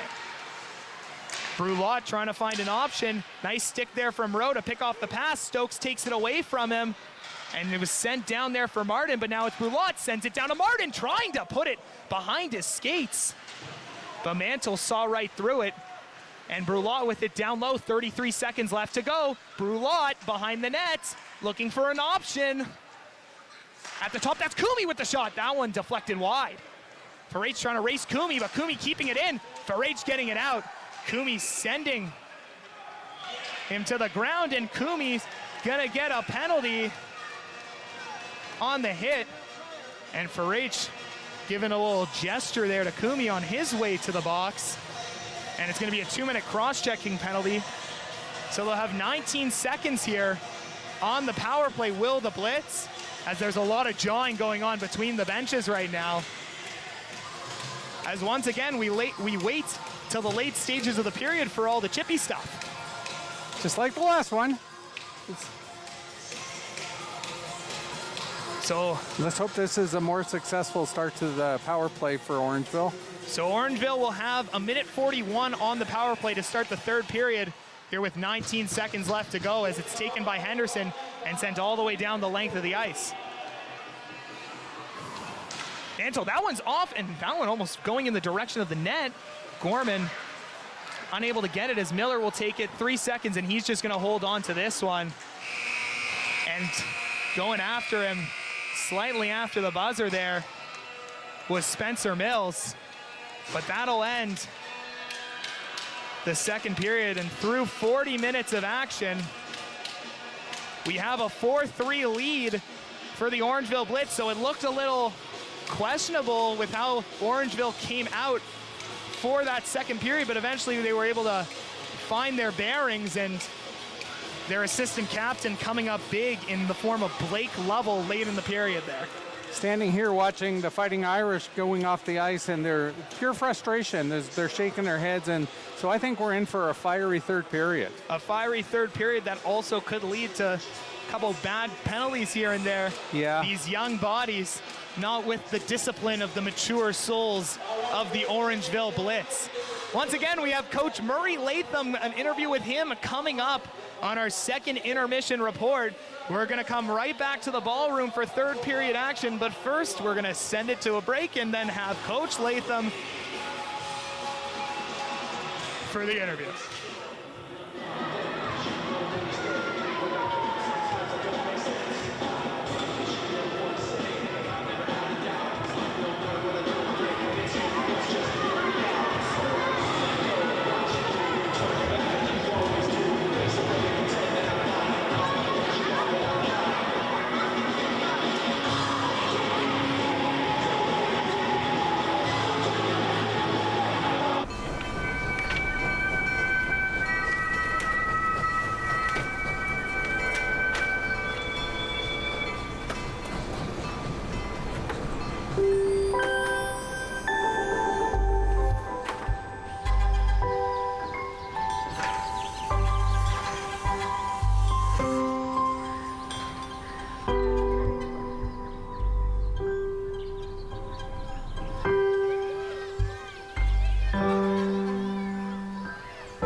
My name is Chase Nicholas. I am a Mi'kmaq hockey player. Growing up, I always remember my family talking about the Mi'kmaq as the creators of the game of hockey. In grade 7, I did research on Mi'kmaq hockey sticks as the first sticks of the NHL. I found a Mi'kmaq hockey stick made in 1917, the same year the NHL was formed. I was surprised to find out the very stick I was holding was made by my great-great-grandfather, Alexander Cope. In 1934, an elder known as Old Joe Cope wrote a letter to the Halifax Herald claiming the Mi'kmaq created hockey. I found out later that I am a direct descendant of Old Joe Cope. There was a time when Mi'kmaq children were torn from their families and not allowed to speak their language, losing their words and stories. But the stories are coming back to us. Stepping on the ice, I take pride knowing the roots of the game of hockey stem from my ancestors in the Mi'kmaq Nation. Come on in, take a seat. Or better yet, look at this crowd on its feet. For aggressive D and knockdown threes, athleticism and speed, a Spicy P. Spicy P, feeling it on the big stage. Yes, this season brings change. Yes, this team has turned the page. But it's still a no G thing, always a Scotty B thing. When you want everything Raptors, nothing but Sportsnet. Think it's okay to drive high?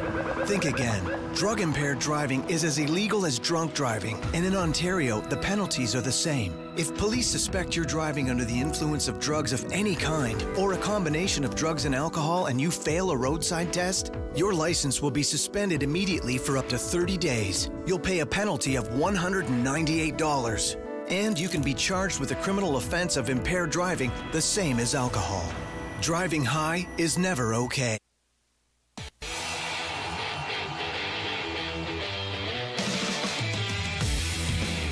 I'm Murray Latham, head coach of the Orangeville Blitz. Well, this was an opportunity that was presented to me by ownership and the general manager, Tim Wilson, to build a franchise, number one, but to also construct a senior men's team that is competitive yet new club to the Western Ontario Super Hockey League.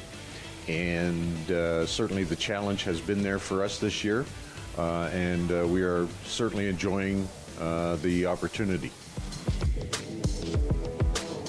Well, this turned out to be a great challenge, working with young men, and I enjoy the camaraderie between the players. Plus, there still is the opportunity to develop. There's the opportunity to coach. And that really was the main focal point of accepting the job.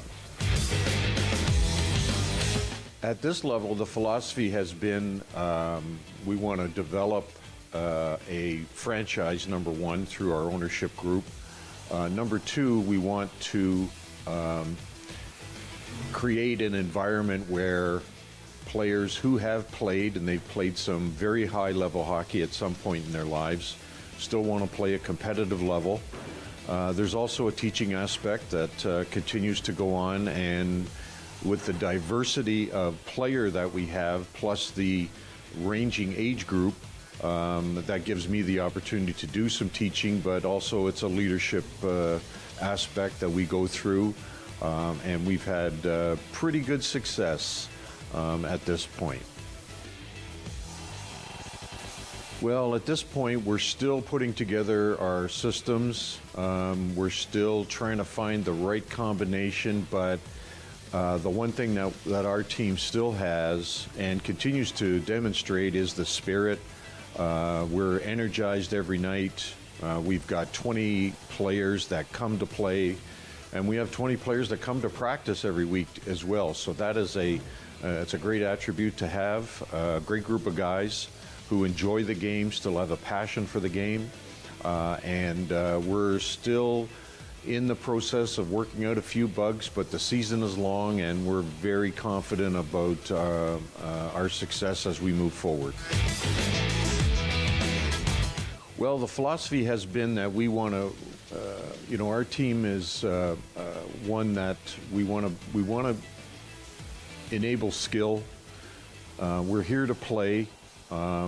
You know, taking a lot of penalties and that type of game isn't what this team is going to be designed for, nor are we looking at that type of player. We dress 20 guys every night. They play hard. They respond. And as I said earlier, you know, we want to keep the energy. We want to keep the energy level high with the guys that we have. Well, coaching has been a career for me, certainly, and that's why I do it. It's the greatest job in the world. I'm fortunate this year to have a very progressive and supportive owner slash GM, and we're lucky enough to have a really good group of guys for a first-year hockey club.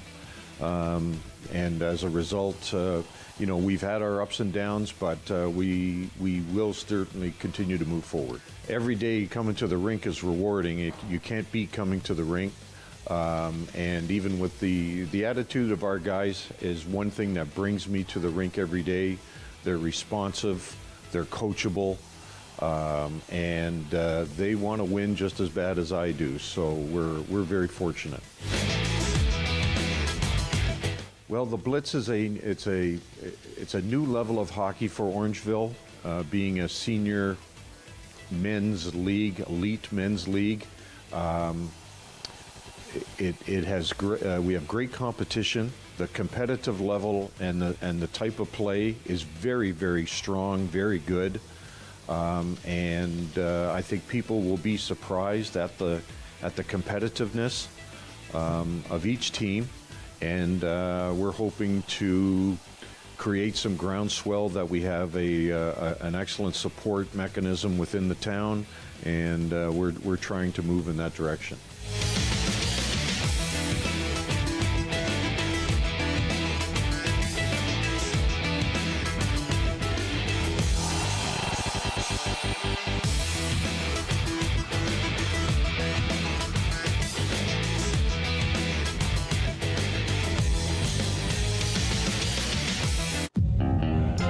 Long way from Nashville, and mama, I tell you that. Performed from Montreal to Boston to Los Angeles. But Toronto, that's my chosen home. Sure, when I'm walking down Yonge Street, I see some funny people who have the nerve to point the finger at me. And grin and smile and whisper. My song was #2 on local radio. It sold 10,000 in Toronto alone.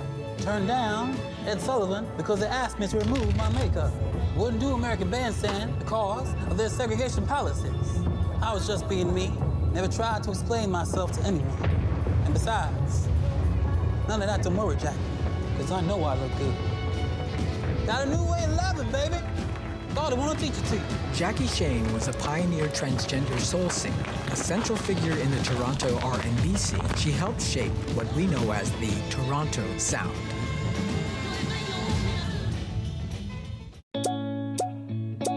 I'm sure right now a lot of you feel like you aren't able to be who you truly are. What's most important, more important than everybody else knowing who you are, is that you know who you are. As a young person, time moves slower for you. And just know that things will get better. It Gets Better Canada is a registered Canadian charity with a focus on uplifting our queer youth through the power of digital storytelling. As a Two-Spirit person, I use they, them pronouns, but that's not the case for every Two-Spirit person. There are so many voices out there that we didn't have 10 years ago, 20 years ago. No matter what your mind tells you, you really are perfect the way you are, so stop beating yourself up so much. I'm gonna be a boy in a dress, because why not? Your identity is explosive. We all have our unique journeys, but one thing that connects us all is the desire to be happy, the desire to celebrate being our authentic selves.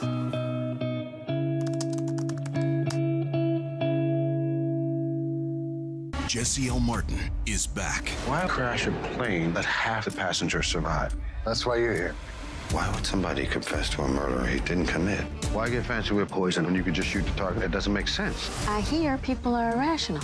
I was brought in because I know things about people. Thank you, Professor. I'm glad I was able to help. The Irrational, all new, Mondays 10/9 Central on City TV or stream it on City TV Plus. Everybody knows not to drink and drive, but some people still think it's okay to take drugs and drive.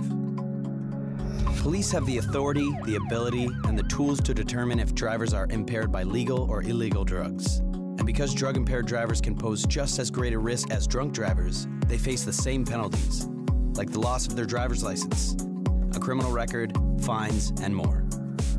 A message from the RCMP, the Canadian Association of Chiefs of Police, and Arrive Alive, Drive Sober.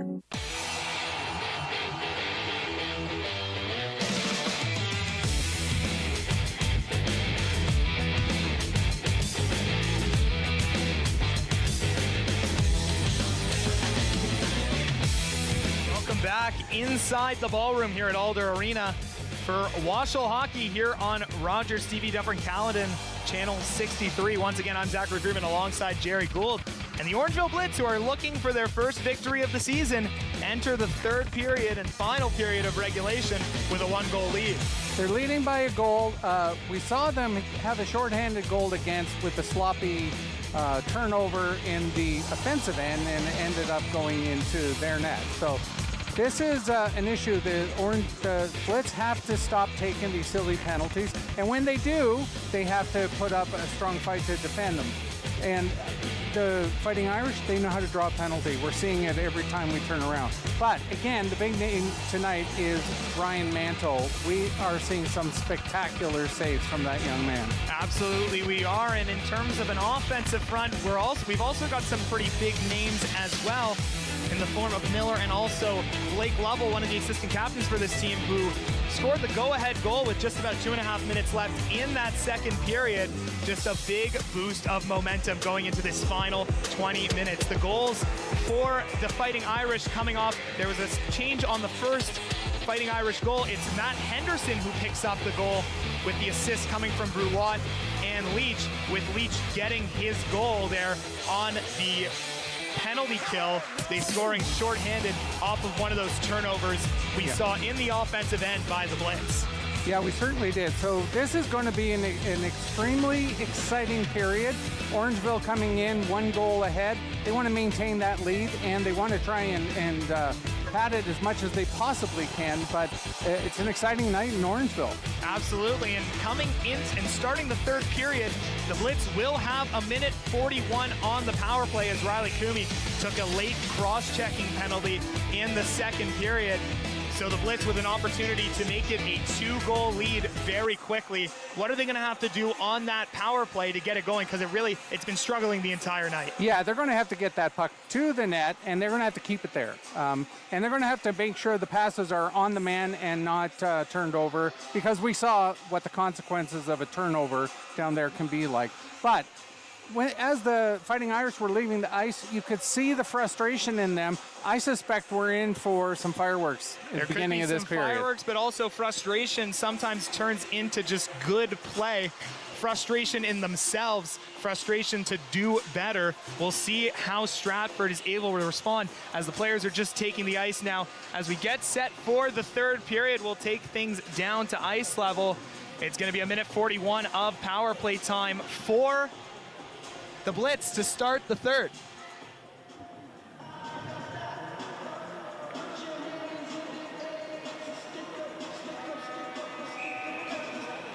Ourselves here in the broadcast booth, it'll be Lovell on the draw.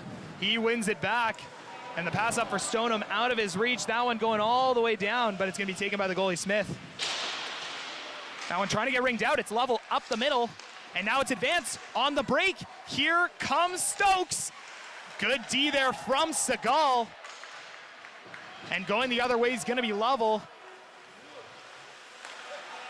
And it's Stoneham trying to send it across for Miller. He'll regroup the offense as it's Segal at the point. He'll send it back down to Lovell, who sends it down into the corner, taken by Miller.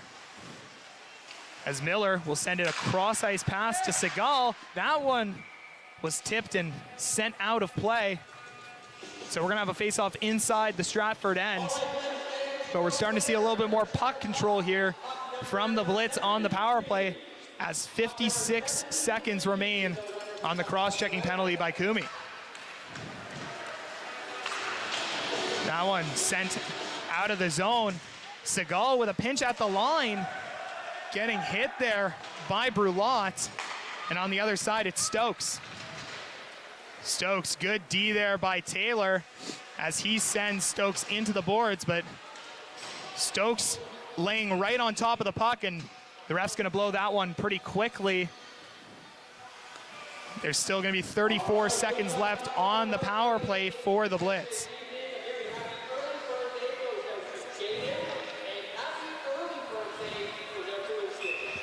So 18:52 left to go here in the third. It's as Ellison takes it behind the net. It's Rowe. Had to get it around the defender there. That pass was picked off by Leach. Furchat lays a hit into him. And that one's sent back into the Orangeville end, and it'll be taken by Ellison behind his net. That one's advanced to Babechko. Babechko with a shot. That one steered aside by Smith. Pass a little hot for Leach, as Kumi is now out of the box, and we're back to even strength as that one's sent all the way down the length of the ice over the stick of Ellison, and it's gonna be an icing. So it's gonna come all the way back down to the Stratford end.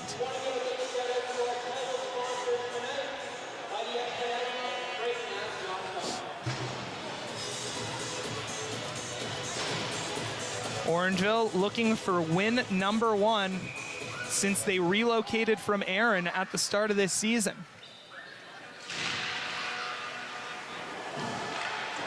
This would also be the first WOSHL win in Dufferin County in the league's history, as that one's tipped and out of play by Leach.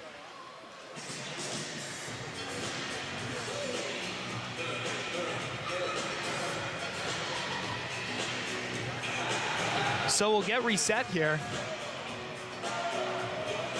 And the faceoff is gonna come inside the Orangeville end, even though it was just a straight deflection out of play by Leach. As the faceoff's won by the Blitz, and Rotatore sends it behind the net for Taylor. He sends it out as McDonald trying to advance it, and Lovell will take control, taken away by Henderson at the blue line. And Rotatore will go to work, sending it in, McDonald chasing. And sending it back there to Fuller was Henderson, as Fuller will make his way up. He crosses the red line and dumps it in. It's gonna be Leach going for it on the far side. He'll ring it back around as Rotatore was late to it there. It was picked up by Buckholtz. It's up the point. That's Henderson. Fuller with a slap shot. That one saved by Mantle and rolls just wide of the net. The shot. That shot by Buckholtz was hit by a defender, but Fuller picks it up in the neutral zone for the Fighting Irish. Going the other way, it's Henderson. Henderson, nice move between, gets the pass off. That one's off the side of the net. But what a nice move by the Stratford defender to get the pass off. That one trying to get advanced to the middle. It does, it's in front of the net, and it's put in. So chaos in front of the Orangeville net. And it's eventually put in by Dylan Buckholtz. And just like that, we're knotted back at 4. We are. I mean, that was a lot of traffic and a lot of plays happening all at once there. So we'll see how Orangeville responds to the tying goal here with 16:53 left to go in regulation. Ellison pokes it forward, and Obonsawin sends it to his D partner Granger. And it's tipped in by Noguera. Chasing after it is Sebastian Noguera. As Babechko trying to clear the zone. Obonsawin with it at the point. His shot, that one goes just wide, and Granger keeps it in. It's Petrie. Gets it off to Sebastian Noguera. Looking for an option. He sends it back down, and it's Segal who takes it for the Blitz. Segal trying to get it to Babechko. That one just out of the reach of the glove of the Blitz forward. And it goes all the way down the ice for an icing, and we'll have a face-off to the right of Ryan Mantle.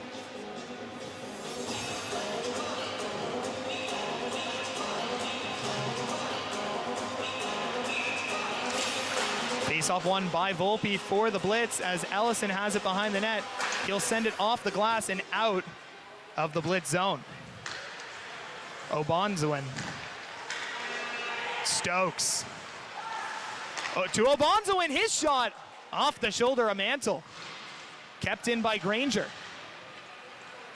And Farage will get it, but not out. Now he will get it out, get it around the defender. He's guarded pretty heavily by Brulot, drops it off to Babechko, met at the line by Buchholz, and now Brulot will work his way into the zone. He's got Stokes and Buchholz with him, but Brulot's gonna shoot that one off the blocker of Mantle. Taylor advances it to Rowe. Rowe, nice feed to Lovell. Lovell coming in. That one goes just wide. It's Furchat. His shot off the glove of Smith and into the corner. And Rowe trying to send it back in front as Stokes trying to get it out. Now does. Buchholz has a 3-on-1. He's got Campbell. The pass blocked by Furchat, laying out there on the defensive end. As Stokes with it in the corner, as Campbell looks for an option, and Rowe and Stokes going at it in the corner. They keep shoving, and now more bodies fly in.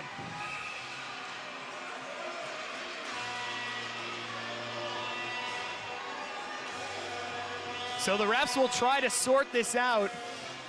And actually, Lovell has his glove off, trying to rip the helmet off of Spencer Mills.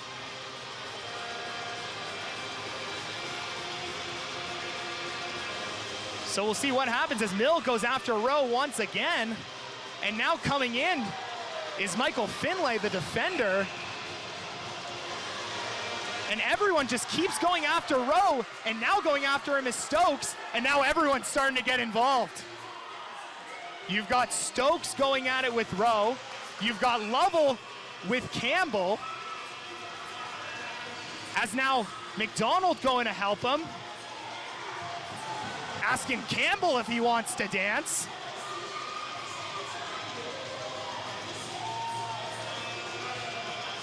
And eventually, the two sides appear to settle themselves down, and it looks like there are two members of the Fighting Irish off to the box. And Rowe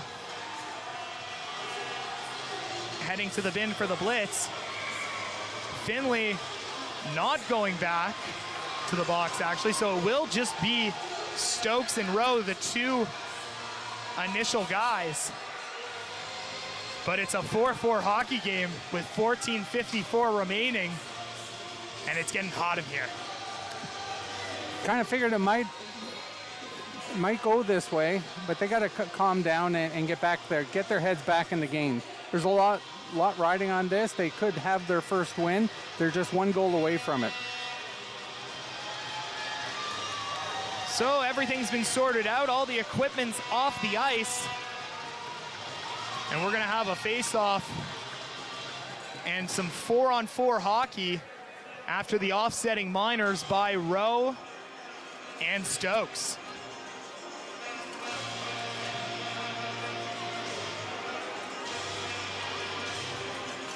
And Volpe's having some words with Finlay before the puck drop, as the face-off's gonna come outside the Orangeville end.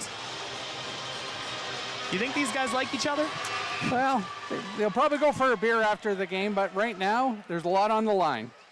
It's Furchat trying to get it out of the zone, and that one does get out, so Furchat will have some time to regroup, sends it over to Taylor. Advances it to Volpe, who will curl and start the rush. He fans on the pass, but gets it over to Furchat, who works it right back to Volpe. Stoneham unable to come up with that one as the stretch pass is out of reach and called an icing. He was looking for Brody Smith on the stretch pass, but it was just a little far.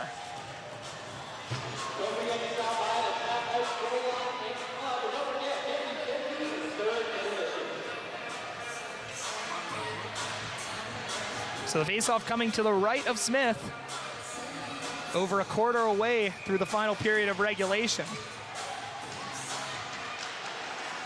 That one dropped behind the net for Henderson. That's Leach working his way up, crossing the blue line, coming in with some speed. His shot going over the net, and that one's gonna ring all the way around and back into the Stratford end. But Henderson there to pick it up. It's a bouncing puck, but he works it behind the net as it flattens out. And Fuller trying to send it the length of the ice, but that was tipped by Miller. Segal laying a hit there.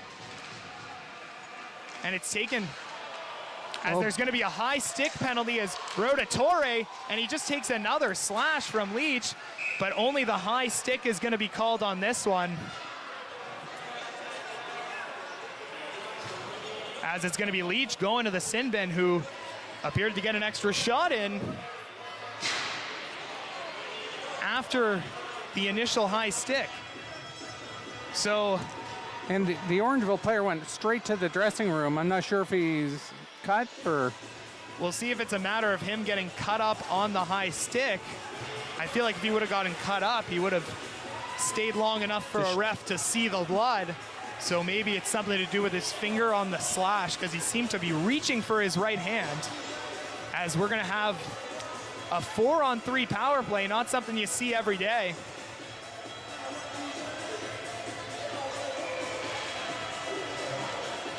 As Obonzoin sends it out of the Stratford end. A lot of room to work with out there as Taylor drops it off for Lovell. Lovell working it up the middle. Retreating, drops it down for Miller. Miller, back to Ellison. Ellison with the shot. That one stopped by Smith. Lovell keeping it in. Chasing Obonzoin is Miller. He sends it back down to his partner Granger, who will send it down the length of the ice.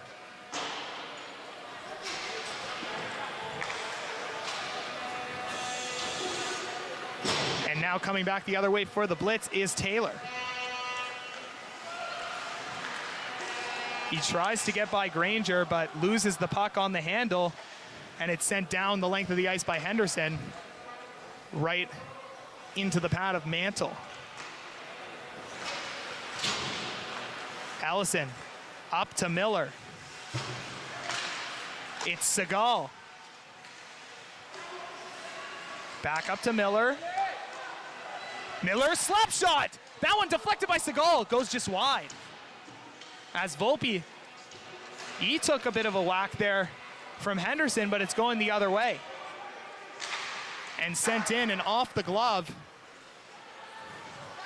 of Mantle, as Segal will take it the other way. And Segal will work it around the side, trying to work it to the front. He takes a hard hit there from Obonzoin. And now it's Volpe. Miller driving to the front of the net. Now settles up in the corner. Coming in off the bench is Taylor. And back onto the ice, so it's 4-on-4 until the whistle, as the Blitz unable to capitalize on the power play. It's Volpe trying to get it to Miller, but it was right onto the tape of Obonzoin, as Sebastian Noguera comes up with it behind the net, working his way in front. Obonzoin, that one's over to Leach. Leach, up top is Granger, his shot, that one's deflected. Leach, it's in front. Just out of the reach of Noguera, but he'll keep it in for the Fighting Irish. Fans on that one. Volpe plays it to the middle kind of carelessly, and Leach almost taking advantage in the middle of the ice, as Volpe will retreat. Furchat will send it back to Taylor, and the Blitz will get a change. It's Taylor advancing it to Lovell, just out of reach, as Henderson sends it back in, and chasing it will be Granger, but it's secured by Lovell.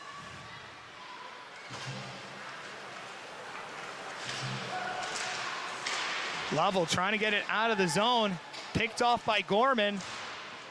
Behind the net is Martin. Martin throws it out. That's Kumi. It's the first time we've seen Kumi in the third period. And it's advanced to Gorman. Gorman on his backhand side, tries to get it over Mantle.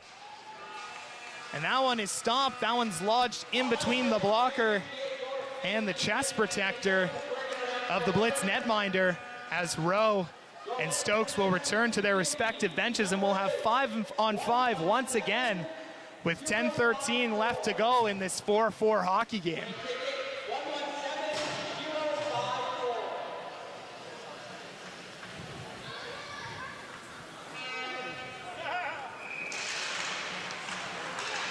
Face off right back to Mantle, and so we'll do it all over again. It's going to be Petrie taking on Miller in the dot.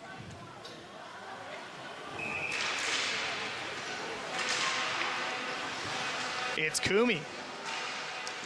Kumi trying to shoot it on net, blocked by Segal, who's trying to check Petrie along the side. Miller laying a hit there on Nagara.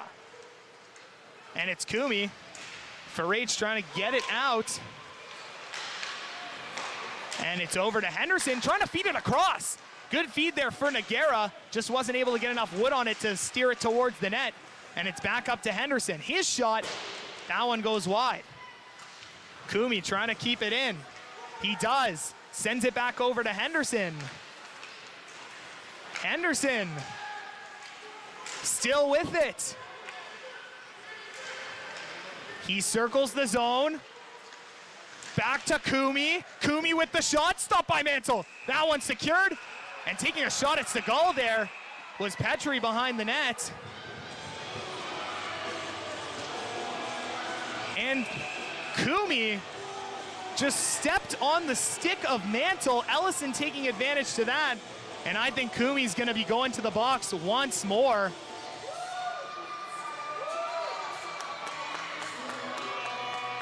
Quite the attitude of that young man. But Mantle jumped up real fast. You could tell the stick was just taken out of play. Well, you could see after the play that Kumi was on the ground. I think he was knocked down by Segal in front. Got up and took exception, trying to snap the stick of the goaltender Mantle. And he's going to go to the box. And that's 3 minor penalties.